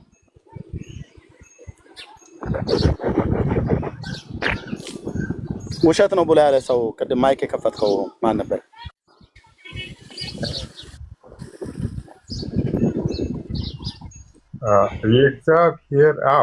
የእግዚአብሔር ቃል ፉል ነህ። ከየት ቤተ እምነት ነው ወንድማችን? ቆይ ምን አገባ ስለ እምነቴ? እሺ አስወርደው ኤርሚ፣ አስወርደው ኤርሚ። የትዕቢተኛ ነው ማለት ነው። አስወርደው። ቴንክ ዩ። ምን አገባ ትላለህ? እድሜ ትልቅ ነው፣ እንደ ፍንዳታ ያደርግሃል አይደል? ታወራ በመካከል ገባ፣ ውሸት ነው አልክ። ጊዜ ተሰጠን ስንጠይቅ ምን አገባ ትላለህ? ኤኒዌይ አሌክስዬ፣ እና እግዚአብሔር ይናገራል፣ ያ መንፈስ ለመንፈሳችሁ ይመሰክራል ብሎ ሲል በደንብ በሚገባ በቅዱስ ቃሉ መሰረት ምስክርነት ይሰጣል። ስለዚህ እንዴት እርግጠኛ ሆናችሁ ጴንጦች አፋችሁ ሞልታችሁ የምትናገሩት ብለህ ካልከን፣ አንደኛ ቅዱስ ቃሉ፣ ሁለተኛ የቅዱስ ቃሉ ባለቤት ጌታ መንፈስ ቅዱስ። ቅዱስ ጳውሎስ በሮሜ መጽሐፍ ምዕራፍ 8 ቁጥር 16 ላይ እንደተናገረው ለመንፈሳችን ይመሰክራል። ስለዚህ እኔ አልጠፋም። ኢየሱስ ጌታዬና የሕይወቴ አዳኝ አድርጌ ስለተቀበልኩት በእርሱ በማመን ንስሐና የኃጢአት ይቅርታዬን አግኝቻለሁ።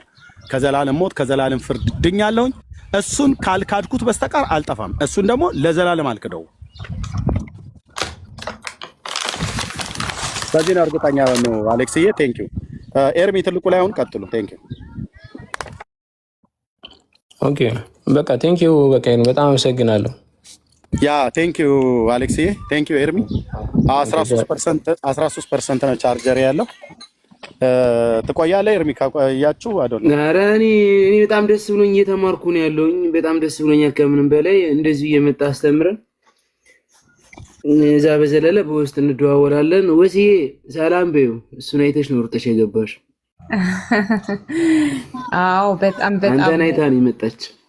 አይ ተው ኤርሚ፣ ኢየሱስ ሳይኖር ነው መጥቻ አላውቅም። ትመጫለሽ ግን የዛሬው አሯሯጥሽ ነው። እሺ ሰላም በይው። በጣም እድሉን ስላገኘው ብዙ ጊዜ እከታተልሃለሁ ኤርሚ። ግን ደግሞ እንደዚህ መጠህ አክብረህ ወንድሜ ያለውን ብዙ ጥያቄ ልትመልስለት ቦታ ሰጠህ ስለመጣ ጌታ መንፈስ ቅዱስ ኢየሱስ ክርስቶስ ይባርክህ። ተባረክልን። ብዙ ጥያቄዎችን ብዙ ነገሮችን ኤርሚዬ ወንድሜ ነው፣ አንድ አካባቢ ነው የመጣ ነው። ግን በጣም ደስ ይለኛል። እግዚአብሔርን በጣም የሚፈልግ በጣም ብዙ ጥያቄዎችን የሚጠይቅ በትልቅ ቻሌንጆች ውስጥ ማለት ቀላል አይምሰልህ። ከአካባቢው ከጓደኞች ወይም ከኤሪያው ብዙ ነገሮች እየሰማ ግን እኔ አንድና አንድ ብሎ ጌታን ነው የምፈልገው፣ መልስ ነው የምፈልገው። እንደውም አሁን ሰሞኑን ዝም ብሎ መዝሙር ብቻ እየሰማሁ ነው ማሳለፍ የምፈልገው፣ ማመስገን ነው የምፈልገው የሚል አንድ ወንድማችን ነው። እግዚአብሔር ሲነካህ ማንም አፍህንም ቢይዝ አይያዝም። ሁሌም ትናገራለህ። በጌታ ስትሆን ከባድ ነው በጣም እና እግዚአብሔር ያክብርህ። እንፈልጋለን። ብዙ ነፍስ እንዲድን እንፈልጋለን። ጌታ ይባርክህ። ኤርሚዬ ደግሞ አም ፕራውድ ኦፍ ዩ፣ አም ሶ ፕራውድ ኦፍ ዩ ወንድም አለ። ቀጥልበት። ቴንክ ዩ። ሌላ ጥያቄ ያለው ኤርሚያስን መጠየቅ የሚፈልግ ሰው ካለ ገብታችሁ ጠይቁ። ከታችሁ ናችሁ የምትሳደቡ ምናምን እኔ አልችልም፣ ሚዩት ነው ማደርጋችሁ ወዲያውን። ግን መጠየቅ የሚፈልጉ ካላችሁ፣ እግዚአብሔርን ቃል መስማት የሚፈልጉ ካላችሁ ዝም ብላችሁ ሰዎችን ፈርታችሁ ሳይሆን ራሳችሁንና ያላችሁበትን ሁኔታ አይታችሁ መጣችሁ መጠየቅ ትችላላችሁ። ከመውጣቱ በፊት ማለት ነው። እድል ልስጣችሁ፣ ግቡ። እድል አታገኙትም። እኔ ራሴ ከቤቴ ስለመጣ የሆነ ትልቅ ነገር የመጣብኝ ነው መሰለኝ። ብድር ተቀምጬ ነው ያለው እስካሁን ድረስ ነው ለመናገር። መምጣት የሚፈልግ አለ? የሚጠይቅ ሰው የለም? እሺ፣ ባትሪ ሊዘጋብኝ ነው 13% ነው ያለኝ እያላችሁ ነው። እሺ ወንድሜ ኤርሚ ስለመጣ በጣም አመሰግናለሁ። እግዚአብሔር ጨማምሮ ይባርክህ እላለሁ። ባለበት ያጽና። በጣም የብዙ ወጣቶችና የብዙ ሰዎች ህይወት እየተቀየረ እንደሆነ እኔ በራሴ እንኳን ያየሁት መንገድ አለ። እኔም የተማርኩት ብዙ ነገር ስላለ ማለት ነው። በእንደዚሁ ቀጥልበት። እኔም ደግሞ በተቻለ መንገድ እንግዲህ ጥያቄዎች ምናምን እዚህ በኋላ ያሉኝ አይመስለኝም። የነዛ ጥያቄዎች ከአንተም ቤትም እንደነገርኩ ቅድም ዴቭ መጥቶ ስላስተማረኝ ብዙ ነገሮችን የሚቀረኝ ትምህርት ነው። ትምህርት ደግሞ ስለመማር ችግር የለውም። ቀጣዩን ከእግዚአብሔር ጋር ሁሉ ነገር እናያለን። እሺ ተባረክልን ኤርሚ። እህቴ ጸጋ ይብዛልሽ። ቴንኪው ስለተዋወቅኩሽ ደስ ብሎኛል። ያ ብዙዎች ልታውቁኝ ትችላላችሁ፣ ግን እግዚአብሔር ይባረክ። ኤርሚ የጌታ እየረዳ ነው፣ ሊረዳም የተዘጋጀ ነው።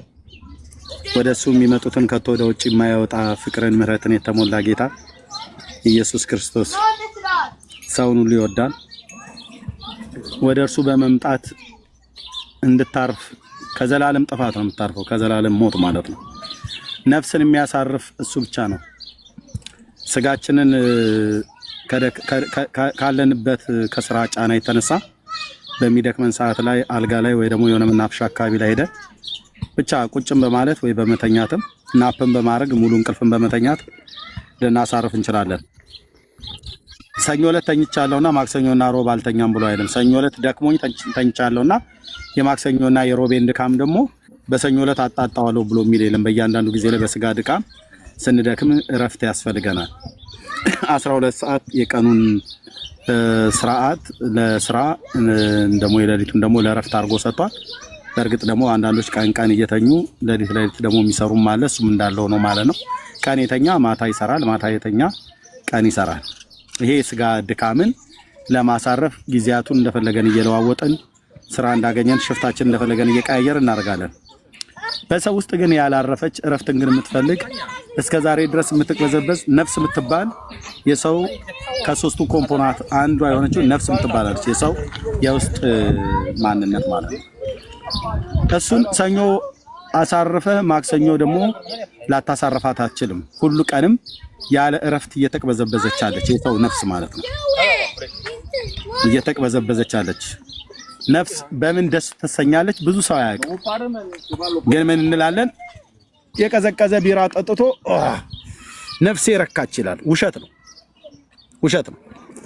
ነፍስ ቢራ ጠጥታ አትረካም፣ አታርፍም። ነፍስ ጮማ በልታም ብርንዶ አብልታትም አረፍኩ አትልም። እንደው ቢሆንም እንኳን ለጊዜው የሚያስደስት ነገር ነው ተብሎ ይባልም ለጥቂት ጊዜ ይሆናል ማለት ነው። ነፍስ የምታርፈው በማን ነው ከተባለ በአምላኳ ነው። ይሄን ለማየት አሁን ድጋሚ አላስረዝምባችሁ። ይሄን ለማየት ከተፈለገ ነፍስ በእግዚአብሔር ቃል ዕውቀት ስትመገብ ብቻ ነው የምታርፈው። ነፍስ የተፈጠረችው በእግዚአብሔር ስለሆነ በዘፍጥረት መጽሐፍ ምዕራፍ 2 ቁጥር 7 ላይ እግዚአብሔር ሰውን ከምድር አፈር አበጀው፣ የሕይወትን እስትንፋስ በአፍንጫው አለበት፣ ሰውም ሕያው ነፍስ ያለው ሆነ ይላል። እቺ ከእግዚአብሔር የተካፈልናት ከኛም ስትወጣ ወደ እግዚአብሔር የምትሄደው ነፍስ የሰው ነፍስ ባይዘው ወደ እግዚአብሔር ነው የምትሄደው። በመክብብ መጽሐፍ ላይ እንደተጻፈ ስጋ ወደ አፈር ነፍስም ወደ ፈጠረችው ወደ እግዚአብሔር ነው የምትመለሰው። ከእግዚአብሔር ስለተቀበልን ከእግዚአብሔር ስለተካፈልን ወደ እግዚአብሔር ነው የምትሄደው። ስለዚህ እቺ ነፍሳችን በእግዚአብሔር በአምላክ ቃል ብቻ ነው የምታርፈው። እሱን ስትመገብ እሱን ስትበላ ሰላም ይሰማታል፣ እረፍት ታገኛለች፣ ደስታን ታገኛለች። ይሄን ለማየት ከፈለግን የጌታችን የኢየሱስ ክርስቶስ እናት ቅድስት ድንግል ማርያም እሷን ብቻ እንደ ምሳሌ ብንጠቀማት መልካም ነው። የጌታችን እናት ምን አለች? ነፍሴ ጌታን ታከብረዋለች፣ መንፈሴም በአምላኬና በመድኃኒቴ ሐሴት ታደርጋለች ይላል። ደስታ ማለት ነው። ሐሴት ማለት በነገር ላይ ያልተመሰረተ በማግኘትና በማጣት ላይ ያልተመሰረተ በእግዚአብሔር ላይ ብቻ በሆነ እምነት የሚገኝ ደስታ ማለት ነው። ሰላም ማለት ነው። እኔ ግን በእግዚአብሔር ደስ ይለኛል ብሎ እንዳለ ነብዩ፣ ሌሎችም አባቶች። ስለዚህ የነፍስን እረፍት የሚሰጥ እዚህ ፕላኔት ላይ ማንም የለም ከአንዱ ከእግዚአብሔር ልጅ ከኢየሱስ ክርስቶስ በስተቀር።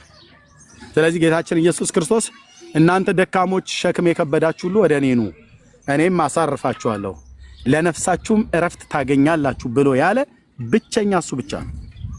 እዚህ ምድር ላይ ብዙ ሃይማኖቶች አሉ፣ ብዙ የሃይማኖት መስራቾች አሉ። አሁንም በህይወት ያሉ የሌሉ የሞቱ ማለት ነው። አንዳቸውም ለተከታዮቻቸው ለነፍሳቸው እረፍት አልሰጡም፣ ሊሰጡም አይችሉም። መሐመድ የሚባል የእስልምና ሃይማኖት መስራች አለ፣ በመካ መዲና በሳዑዲ አረቢያ ምድር ላይ የነበረ ማለት ነው። በስንት ቢሊዮን ተከታይ ያለው ማለት ነው። እሱም የነፍስ እረፍትን አላገኘም፣ የነፍስም እረፍት ለተከታዮቹ አልሰጠም። ቡዳ ሂንዱዝም የሚባሉ በዚህ በምስራቁ ፓርት ላይ በህንድና በቻይና በተለይ በኤዥያ አህጉር ውስጥ በብዙ ቢሊዮን የሚቆጠር ህዝብ ተከታይ ያላቸው አሉ ሃይማኖቶች። ቡዳም ይሁን ለራሱ ለነፍሱም እረፍት አልሰጠም፣ ለተከታዮቹም ለነፍሱም እረፍት አልሰጠም። ብዙ ሃይማኖቶች በምድር ላይ ያሉ ብዙ ሰዎች ሃይማኖትን መስርተዋል። በብዙ ቢሊዮን የሚቆጠር ህዝብ ተከታይ ያላቸው ማለት ነው። እንደ እስልምና፣ እንደ ቡዳ፣ እንደ ሂንዱዝም የተባሉት ማለት ነው። አንዳቸውም ለራሳቸውም ለተከታዮቻቸውም ለነፍሳቸው እረፍትን የዘላለምን ደስታ አልሰጡም ከእግዚአብሔር ልጅ ከኢየሱስ ክርስቶስ በስተቀር ማለት ነው።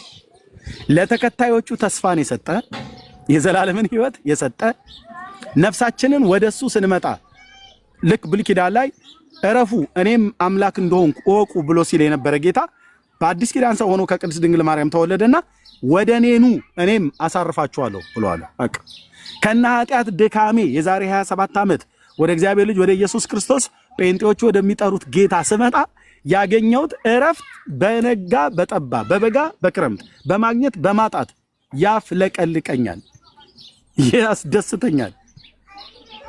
በእርሱ ላይ ብቻ ባለ እምነት ማለት ነው። የዘላለምን ህይወት እሰጣችኋለሁ ብሎ ያለ ጌታ ወደ እኔ ና ብሎ ሰጠኝ። የዘላለም ህይወት እንዳለኝ እንዳውቅ አደረገኝ። እዚሁ ምድር ላይ ያለው እዚሁ ምድር ላይ ቅድም ዮሐንስ እንዳለው ማለት ነው የዘላለም ሕይወት እንዳላችሁ ታውቁ ዘንድ በእግዚአብሔር ልጅ ስም ለምታምኑ ይሄን ጽፌላችኋለሁ ብሎ ሲል በሐዋርያቱ የተጻፈውን የእግዚአብሔርን ቃል አነበብኩት። ከዛስ አመንኩት። ጴንጤዎቹም እሱን አንብባሉኝ እና እሱን አስተማሩኝ እና እሱን አሰላስላሉኝ እና ባነበብከውና በምታሰላስለው ቃል ኑር አሉኝ። ለካ ሕይወት የእግዚአብሔር ልጅ ነው ያሉኝ ነገር ሁሉ ጴንጤዎቹ እውነት ነው።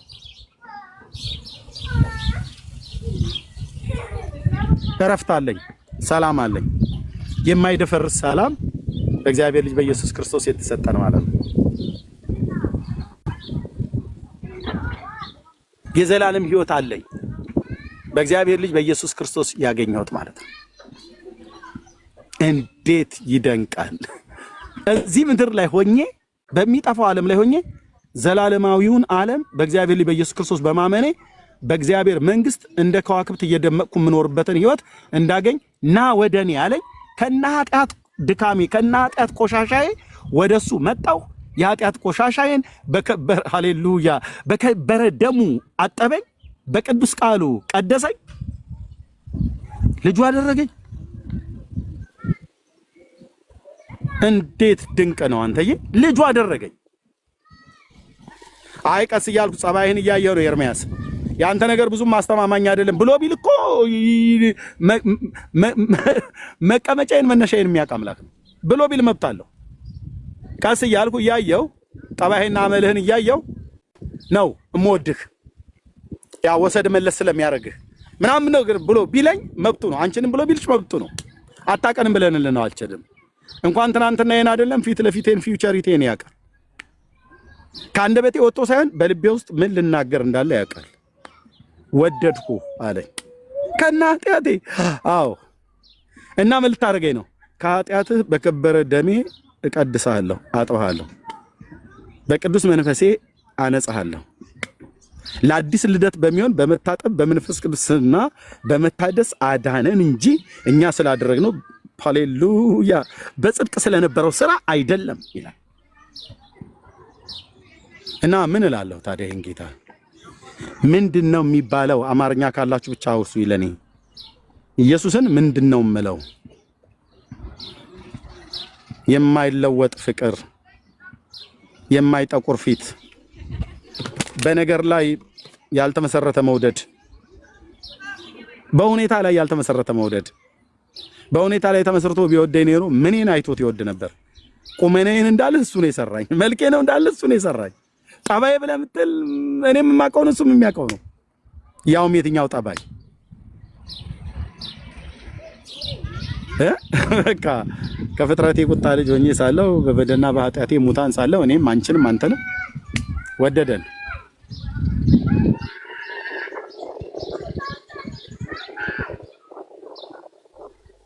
ያላየሁትን ፍቅር አሳየኝ እዚህ ፕላኔት ላይ ያላየሁትን ፍቅር አሳየኝ። ያላየኑን ፍቅር አሳየን። ያላየሁትን ምህረት አሳየኝ። እኔ እናንተን አላቅላችሁ እህቶችና ወንድሞቼ፣ እኔ በህይወት ዘመኔ እንዲህ አይነት ምህረት ከማንም አይቼ ሰምቼም አላውቅም። እንዲህ አይነት መውደድ ከአባቴም ከእናቴም ከሚስቴም ከሶስት ልጆቼም አይቼም ሰምቼም አላውቅም። ለወደፊትም አላይም። እንዲህ አይነት መውደድ፣ እንዲህ አይነት ፍቅር፣ እንዲህ አይነት ምህረት፣ እንዲህ አይነት ትዕግስት፣ እንዲህ አይነት አባት ኢየሱስ ክርስቶስ። ስሙን ስጠራ ውስጤ ይቃጠላል። በቃ በጣም ደስ ይለኛል።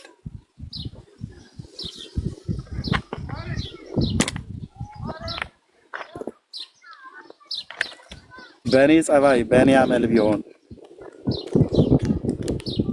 እናትም አባትም ይሰለቻል። ይሰለቻሉ። ቢሰለቹ አይፈርድም። አጥበው አሳድገው ምን ብለው መክረው ዘክረው ተስለው ምን ብለው አልቀየር ያለ ጠባያችን የእግዚአብሔር ልጅ ኢየሱስ ክርስቶስ ጋር ስንመጣ ህይወታችንን ነካስ ያደረገው አውሬነታችንን ከውስጣችን አውጥቶ ርህራሄና እንባ ጨመረ። እንዴት ድንቅ ነው! እንዴት ድንቅ ነው! እንዴት ድንቅ ነው! ጌታ ኢየሱስ ስሙ ይባረክ።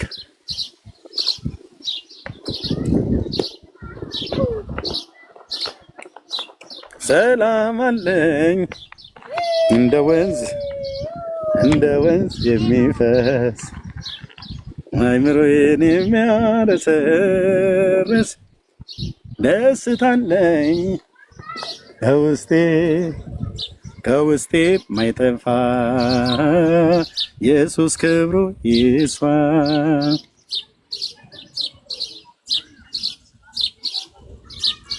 በቃ ወንዞች ተሻግሬ ውቅያኖስ አቋርጬ ተራራ ወጥቼ ቁልቁለት ወርጄ አጎቴ አውርሶኝ አያቴ መርቃኝ ዘመዶቼ ተረባርበውብኝ አገሬ ኢትዮጵያ ከጫፍ ከምስራቅ እስከ ምዕራብ ከሰሜን እስከ ደቡብ ተጣርተው ኤርሚያስ የሚባል አንድ ኢትዮጵያዊ የገጠር ገበሬ የደሃ ገበሬ ልጅ ከብትረኛ በቃ ጌታ ይማረው ወደሱ ንጩለት ብለው ጮኸውልኝ ወይም ሌሎች በቸርነታቸው ሰጥተውኝ አያቴን በምርቃት ሰጥታኝ አይደለም ከና ኃጢአቴ ቆሽሼ ሳለሁ እኔው ድረስ መጥቶ በፍቅር ያነጋግረኛል። ይሄ ጌታ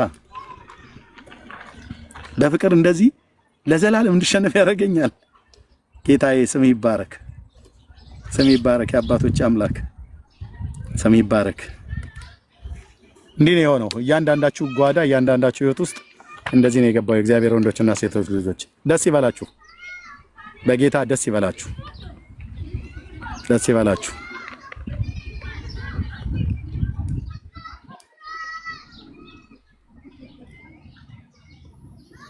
ደስ ይበላችሁ። ጌታን ያገኘውባት ያቺ ዕለት እግዚአብሔር ወደ እኔ የመጣበት ጥር 12 ቀን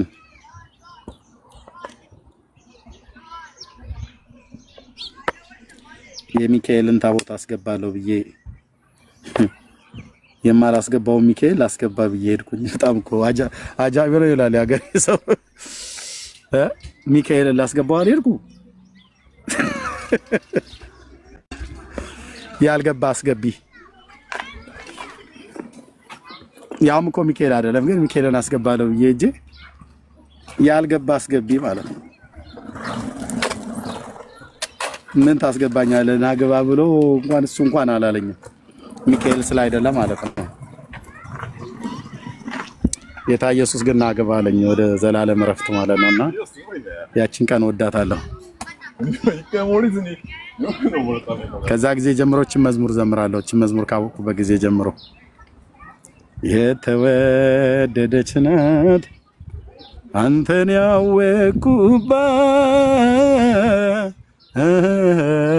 ያወቅኩባት እንደምን ያቺ ቀን የተባረከች ናት። መደነቅ በስቷል ካወቅኩ ጀምሮ ይቆጨኝ ነበረ ያንተ ባልሆን ኖሮ